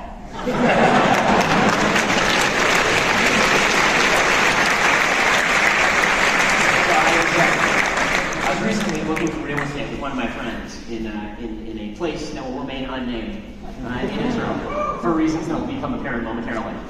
And one of the things that we were looking at was an empty lot, and I said empty lot was a house. And I was going to buy the house, he was going to buy the empty lot, and then he was going to live in that house while he built up on the empty lot next door.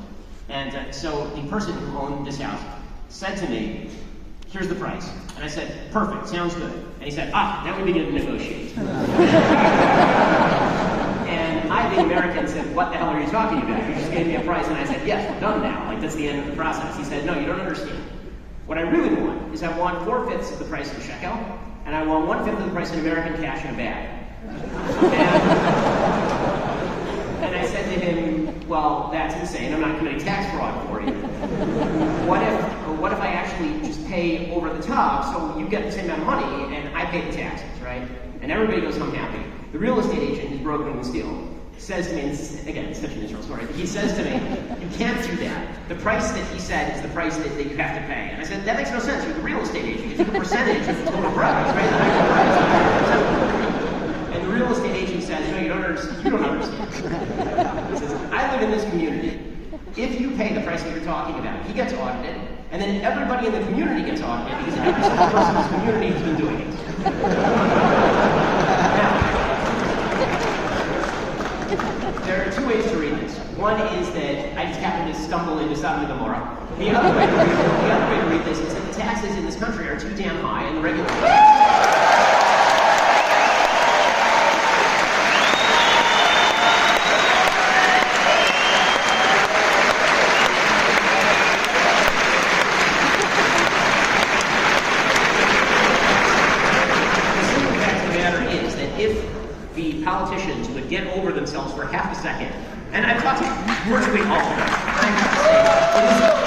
astonishing to talk with so many people who agree on all the fundamental issues and hate each other so much. It's like Kiddush at any shul.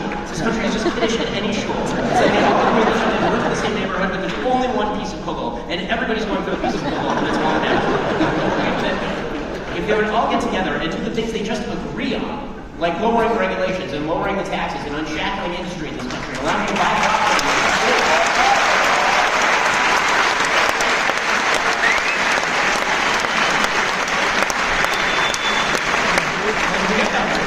Being just in economic terms, a regional power, this country would be a world power. It really is that simple. The amount of intellectual capital in this country is insane. It needs to be unshackled and it needs to be free. So that's my hope for you. So after this, go out and vote how you're going to vote. I'm not going to give any advice. And find groups and politicians who are worthy of your support to actually remove the chains that are preventing this country from being what it ought to be economically.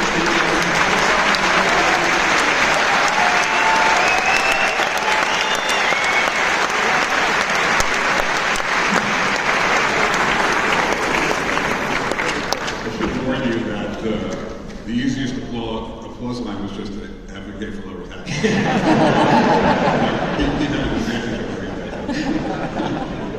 So, if Jerusalem is the city of peace, and if the principle of subsidiarity, this distributed hierarchical responsibility holds, then I would say, what's my hope?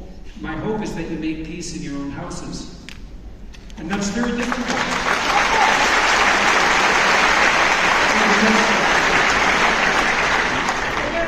So I don't like conflict at all. And the reason I engage in it is because I don't like to see it propagate. And so I learned a lot of things when I was a clinician in the tens of thousands of hours that I helped people untangle horrifically difficult problems. And one thing I learned was, there's nothing that happens that won't be revealed, and you never get away with anything. I never saw anyone in my clinical practice ever get away with anything even once. And what I saw people often do in my clinical practice and in my private life was impose a false peace. And what that means in a household, and you can tell when you're in a house like that, is everyone walks on eggshells, or actually they're walking on snake eggshells. To say it more truly, is that there are horrible things everywhere, in every nook and cranny, underneath every carpet, in every cupboard. And everyone is afraid to point to the, let's say, 800-pound gorilla in the room, to mix metaphors terribly, or the elephant under the carpet, or the skeletons in the closet. To make peace, you have to confront the serpent in the garden, let's say, really. And peace comes when everyone is in accord. And a false peace is just a tyranny. And to sort everything out with your wife and to sort everything out with your children, that's unbelievably difficult. And then to sort everything out with all of the nooks and terrible crannies of your soul, to bring peace to your house. And if you learn to do that, which you can, and you can do that with courage, to confront the things you know to be true, to say what you have to say, carefully, right, and with love, and with an eye to what's best, if you can manage it. If you can bring peace to your house, then you can learn to bring peace to your community. And if you can bring peace to the community, then you can make some headway in bringing peace to the world. But these things start locally, as far as I'm concerned. And in some sense, that's so heartening, because it means you have all the possibility of the world at hand. And you might say, well, I have a lot of problems. It's like, well, yes, you have all the problems there are. They're right at hand. And I know that people find themselves in dire straits on the personal front, but that's a reflection of the underlying structure of the world. And you have those problems in your house, you could solve them. And then if you learn to solve them, then you'll be the person who can solve those problems. And that's an asset you can take out everywhere. And so you take the problems of your own life seriously, and you try to create peace. And if you all do that within the confines of your own life, then you can all do it as a community. And then you can be the shining light on the hill that Jerusalem is supposed to be. You take your personal responsibility seriously, as if the weight of the world rests on your shoulders in all the decisions that you make. Because you're made in the image of God, the weight of the world does rest on your shoulders at every moment. That's actually true. And if you do not live up to that responsibility, then everything degenerates. And it's on you. Look, you people, you have to know this. What do you think happened in Nazi Germany? What do you think happened? Do you think individuals lived up to their responsibility? Or did they lie about everything? Did they abdicate all the responsibility? Did they not speak up when they should have spoke up? Did they let the snakes under the carpet turn into terrible, paralyzing, genocidal monsters? And didn't they do that in the confines of their own house? And when you're called upon to hold your tongue for ideological reasons now, don't you think you're doing the same thing? And where do you think it will end? How many times has it ended like that? What's Solzhenitsyn say? One man who stops lying can bring down a tyranny. And we know what tyranny ends in. So don't lie. Not in your own household, not to yourself, not in public. Make peace. And then we'll have a society built on truth and peace. And wouldn't we want that if we could have it? And so you start by doing that. Like now, to the degree that you can. And that's where the reality is. Really, for everyone, the ultimate reality is right there, right at hand, right in front of you. Made in the image of God as you are. So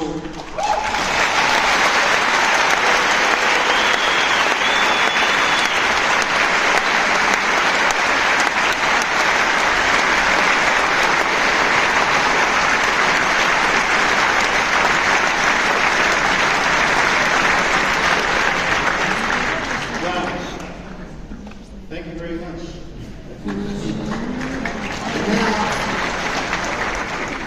I think after this crazy conversation and 2 speeches, to the little bit part that the audience like is the Q&A of the audience. So here on my left, there's a queue already. יש פה כבר שורה שהסתדרה.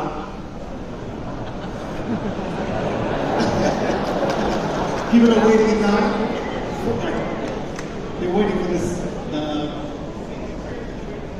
Yes, it's a real surprise that he's waiting in line. So please sit down. We have time for all the 5 questions. So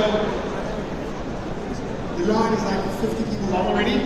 So let's start with the first question. Thank you very much.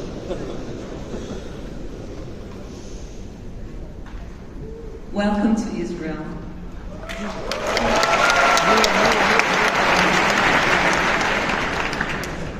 I speak for everyone here when I say this is an honor. We are truly privileged to be here tonight.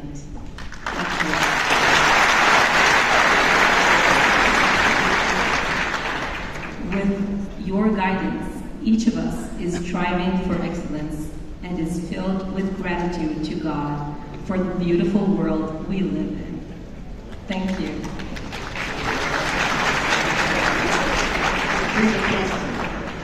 Ben, last time you were here, I tried to give you a t-shirt that says, facts don't care about your feelings, but in Hebrew, it rhymes, wait for it, uvdot adishot virgashot. Oh. Did you get it? I tried to pass it to you. Anyway, by the way, you're all welcome to our podcast, Yezevich, so you know. Here is my question. My question is, would you agree that one of the most fundamental sentiments to cultivate in people's spirits is the sense of gratitude? Thank you. I mean, to me it is the most fundamental thing that our society is lacking. I think kids are lacking it, I think parents are lacking it, I think all of us are lacking it. I think that the basic idea that is often promulgated, there was a better time to live in human history, is fundamentally mistaken. There was no paradisical state 200 years ago, or 400 years ago, or 600 years ago. We are all beneficiaries of people who came before us. And what that means, if we had any level of gratitude, is that we would not take for granted traditions we handed to us. One of the great dangers that I see in society, and I'll make this brief, is the danger that I mentioned briefly, which is sort of pure rationalism. This idea that whatever idea comes out of our head at any given moment without any reference to the past whatsoever, we should just discard or jettison tradition and we should put in place whatever that utopian ideal is. And there's no higher form of foolishness than this. The tradition that we've been granted and all the blessings that we've been granted, it is our job to first understand those traditions before we think about changing those traditions. Chesterton famously suggested that the difference between a conservative and a leftist was that a leftist would come along in a field and see a fence and then not know why the fence was there and immediately say, let's uproot the fence. A conservative would come along and not know why the fence is there and say, I'm not uprooting this fence until I find out why this fence was there in the first place. And gratitude requires us to understand why the fence was there in the first place before we just start pulling up the stones.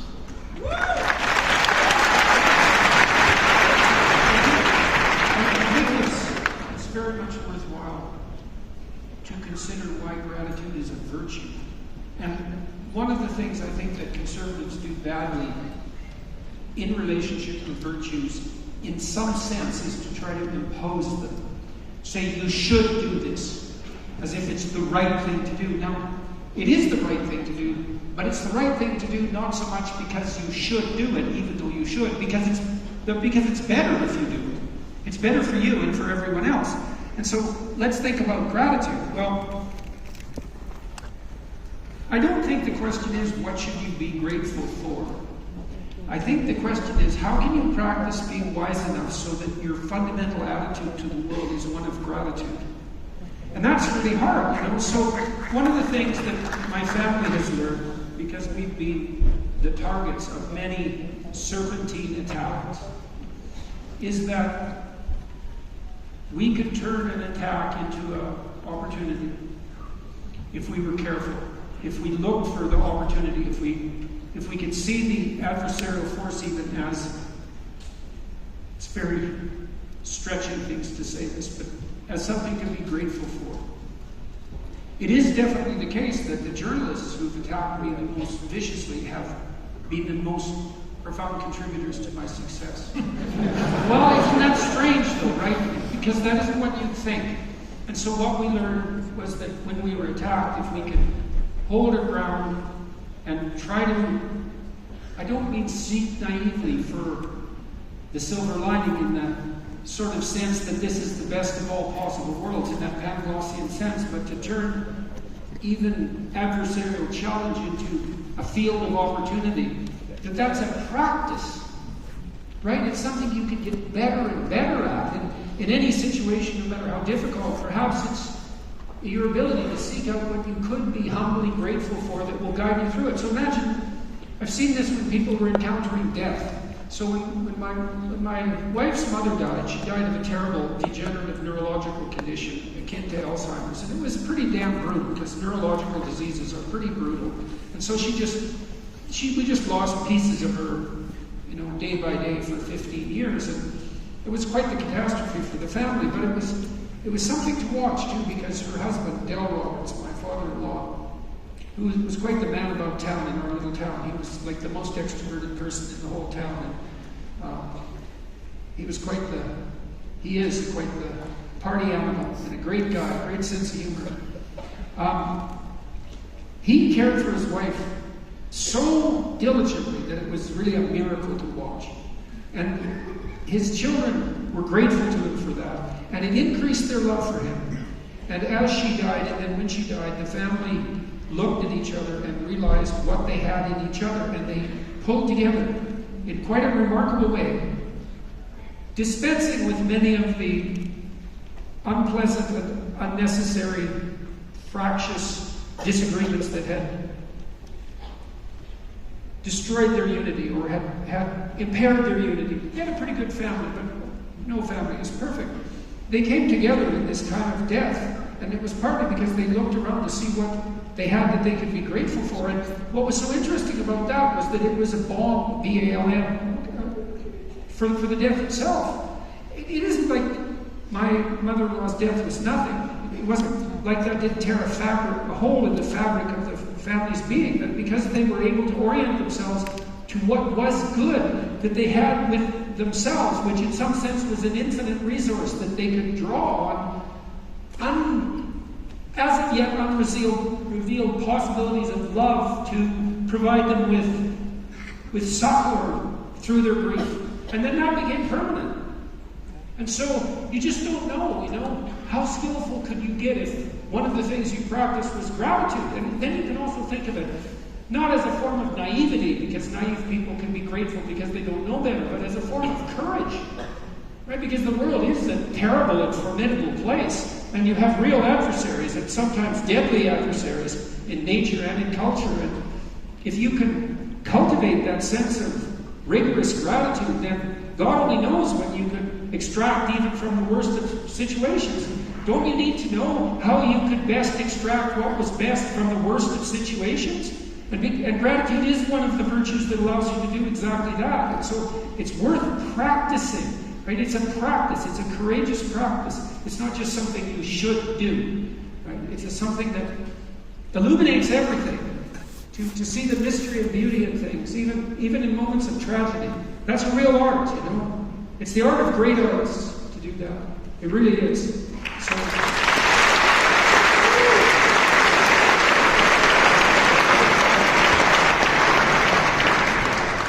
Professor Peterson, thank you very much for carving your time to be here with us tonight. It's a great privilege. Thank you, Ben, Ambassador Friedman.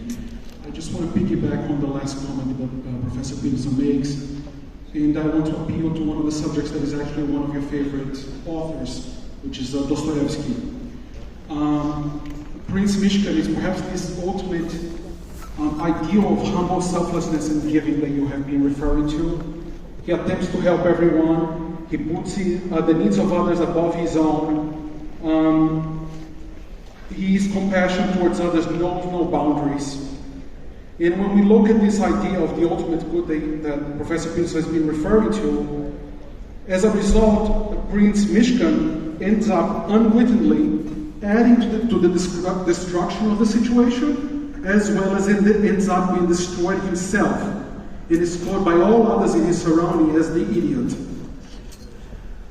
I wonder if Professor Peterson could make a few comments about where has he gone wrong in the story. well, it isn't necessarily obvious that he went wrong. I mean, one of the things that's so interesting about Dostoevsky, and I think this is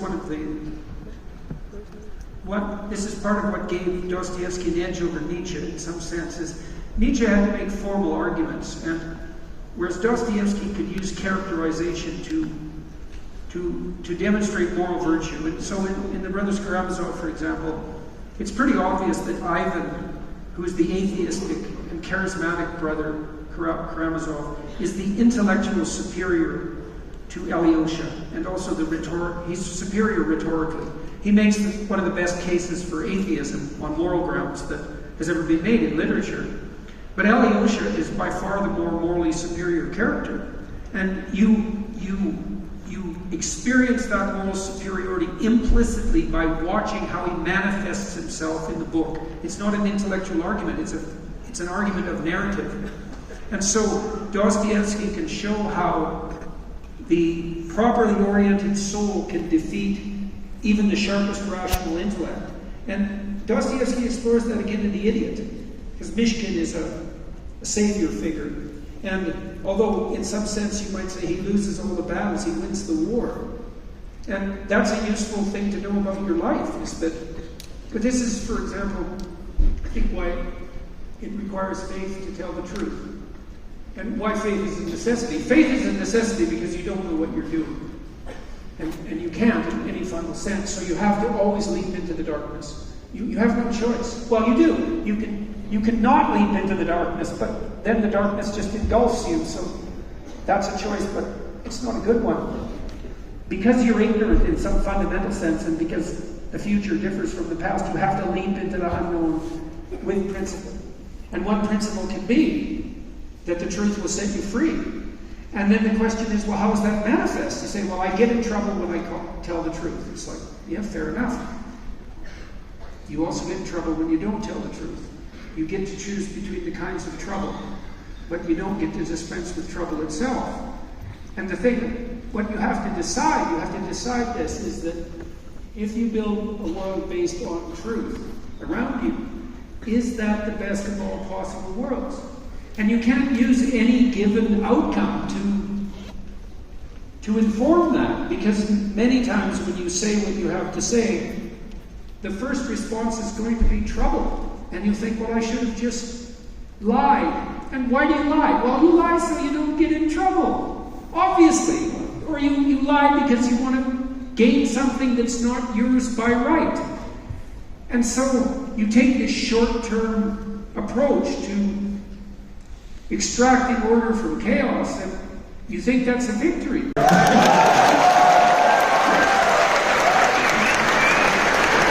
what kind of question is?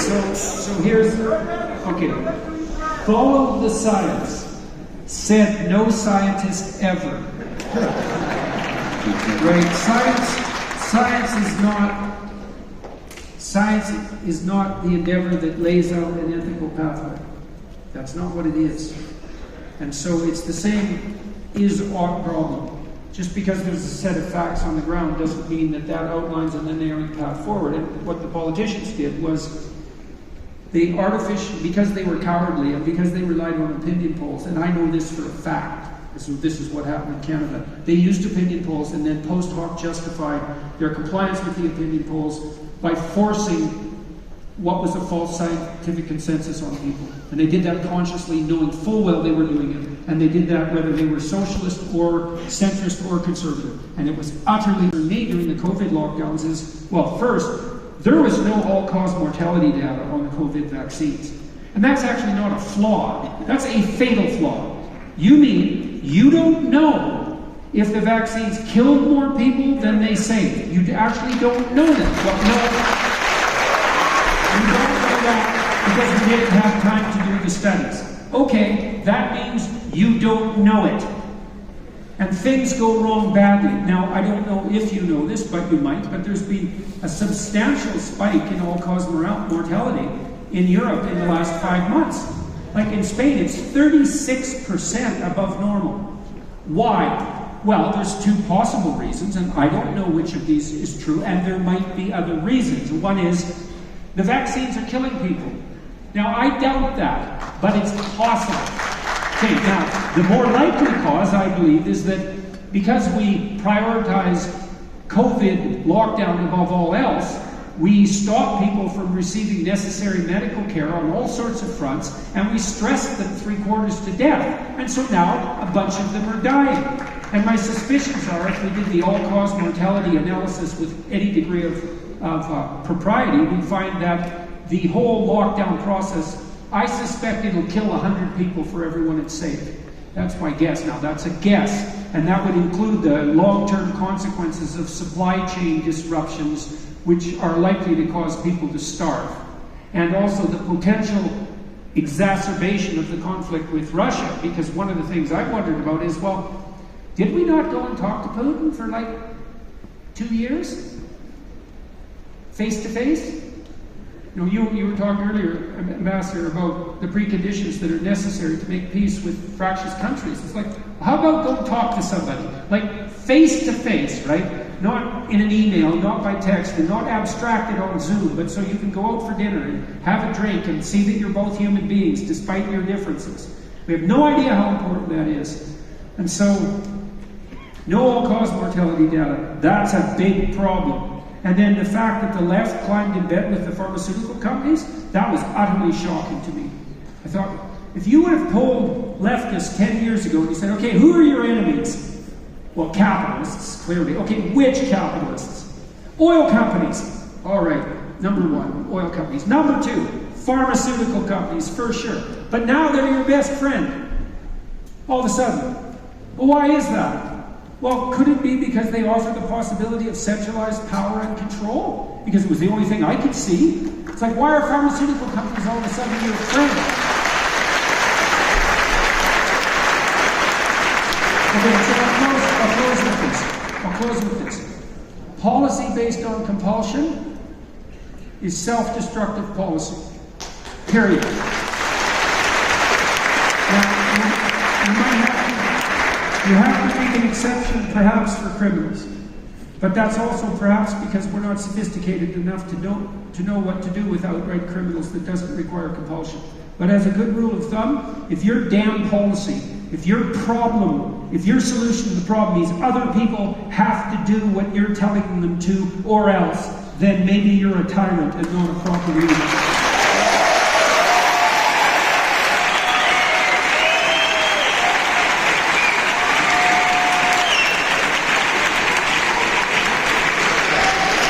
Let's get another question, please. Thank you.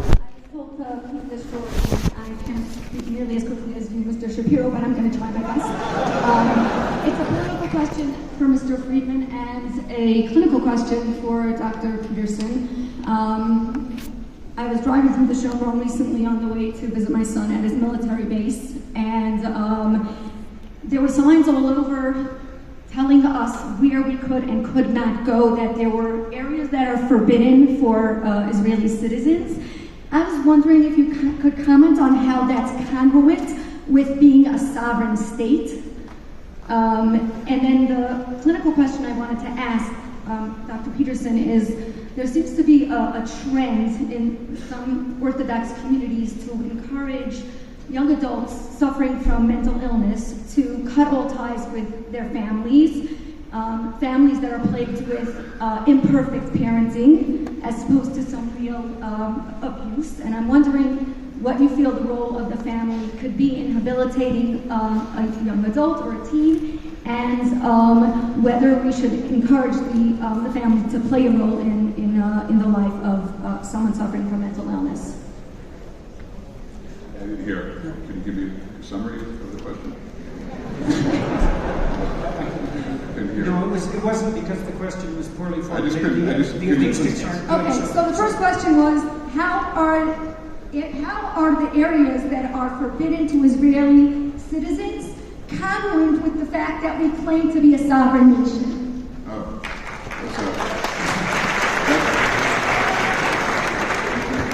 You may be asking the wrong person, but my boundaries are determined by God, not by anybody else. So to me, the boundaries of Israel, and I'm not particularly sanguine about the idea that Jewish people can't live anywhere and visit anywhere. So just by way of example, the idea that Joseph's tomb, Kever Yosef, which is one of the most important historical sites of the Jewish people, it's where Joseph, Shem is where Abraham started, and then full circle after going down to Egypt and coming back, at Joseph's request, his bones were reinterred in Shem. It's really one of the most important places in Jewish history, and the fact that you risk your life going there, to me, is totally unacceptable.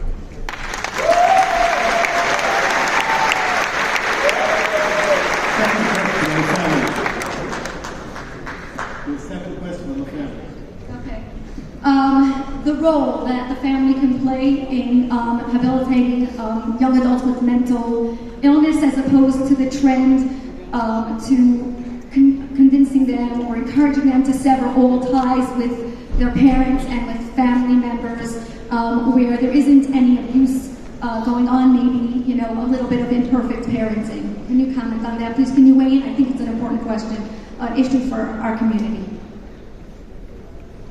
Well, the problem with answering clinical questions, I would say, generally or generically, is that the devil's always in the details, which is why clinical practice is an individual issue. I mean, I've had clients who I listened to for long periods of time, where and the consequence of that was the formulation. For example, in one case, I had a female client whose mother phoned her 3 times a day. And you might think, well, her mother loved her a lot. It's like, yeah, she was 30. She loved her a little too much, let's say, especially given that the content of every phone call was corrosive criticism.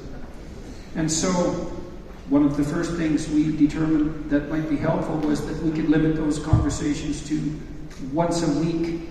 And if they were unpleasant, she could just hang up.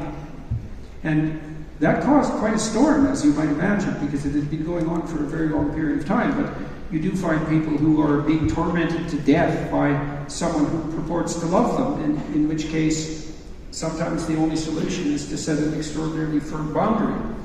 And I mean, I've seen many other people in my clinical practice who were trapped in unbelievably destructive familial situations. And sometimes, perhaps, the best route out of that was to establish a certain degree of independent existence and to put up some boundaries, which is really what you do when you become an adult anyways. However, I would also say, as a rule of thumb, it's pretty damn brutal to sever family ties. I mean, it's a last-ditch attempt if you have to do it. Hopefully what you can do is engage in some process of reconciliation, and that's a better pathway forward. One of the things I've been very heartened by is that many of the people who come to my lectures, who I meet afterward, have told me that as young men in particular, but often young women, and sometimes mothers and fathers, but it's usually the children who say that they decided to make a conscious effort to rectify their relationship with their parents, to face whatever disuniting obstacles are fragmenting them, and to work that through, and to try to do that in a spirit of gratitude. And it's often lovely to see that, because very frequently the son who's done that, or the daughter, will come with the parent with whom they've reconciled. And that's something great to see, man. And so that's a better pathway than separation and isolation, that's for sure. But, you know, in individual life, the devil's always in the details, and so I hesitate to say any more than that. And maybe that's a good place to stop. Thank you. Thank you very much. Thank you very much to you, audience, for this incredible night. And thank you very much, first of all, for you, Jordan Peterson. Has been an inspiration for us for a long time.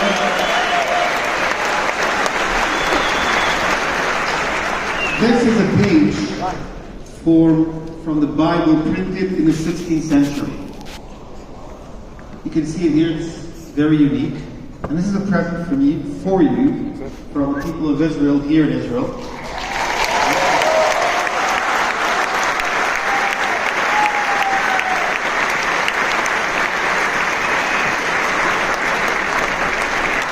One of the phrases here on the front side is in Hebrew, in the book of Mishlei, Tapuach Zahav V'Maskiot Kesef. It means in Hebrew that you look at something and you see something nice from silver, but inside, over the silver, you can see gold. And that's the depth vision that you gave us. So thank you very much, Dr. Peterson. Thank you very much for participating in the event.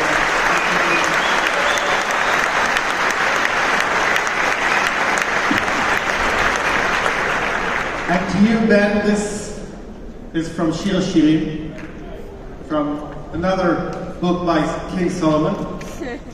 The last paragraph of Shir Shirim, Kereman Shlomo Beval Amon, and I hope you will have your own vineyard here in Israel. And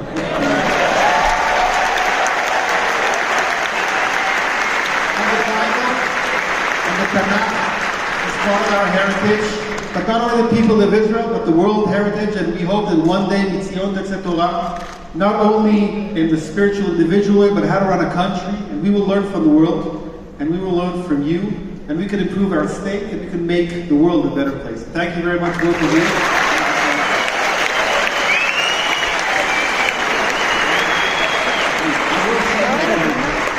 I made this mistake before, so I won't read the translated lyrics of Shir HaShirim on the air. And thank you very much for Ambassador David Friedman. And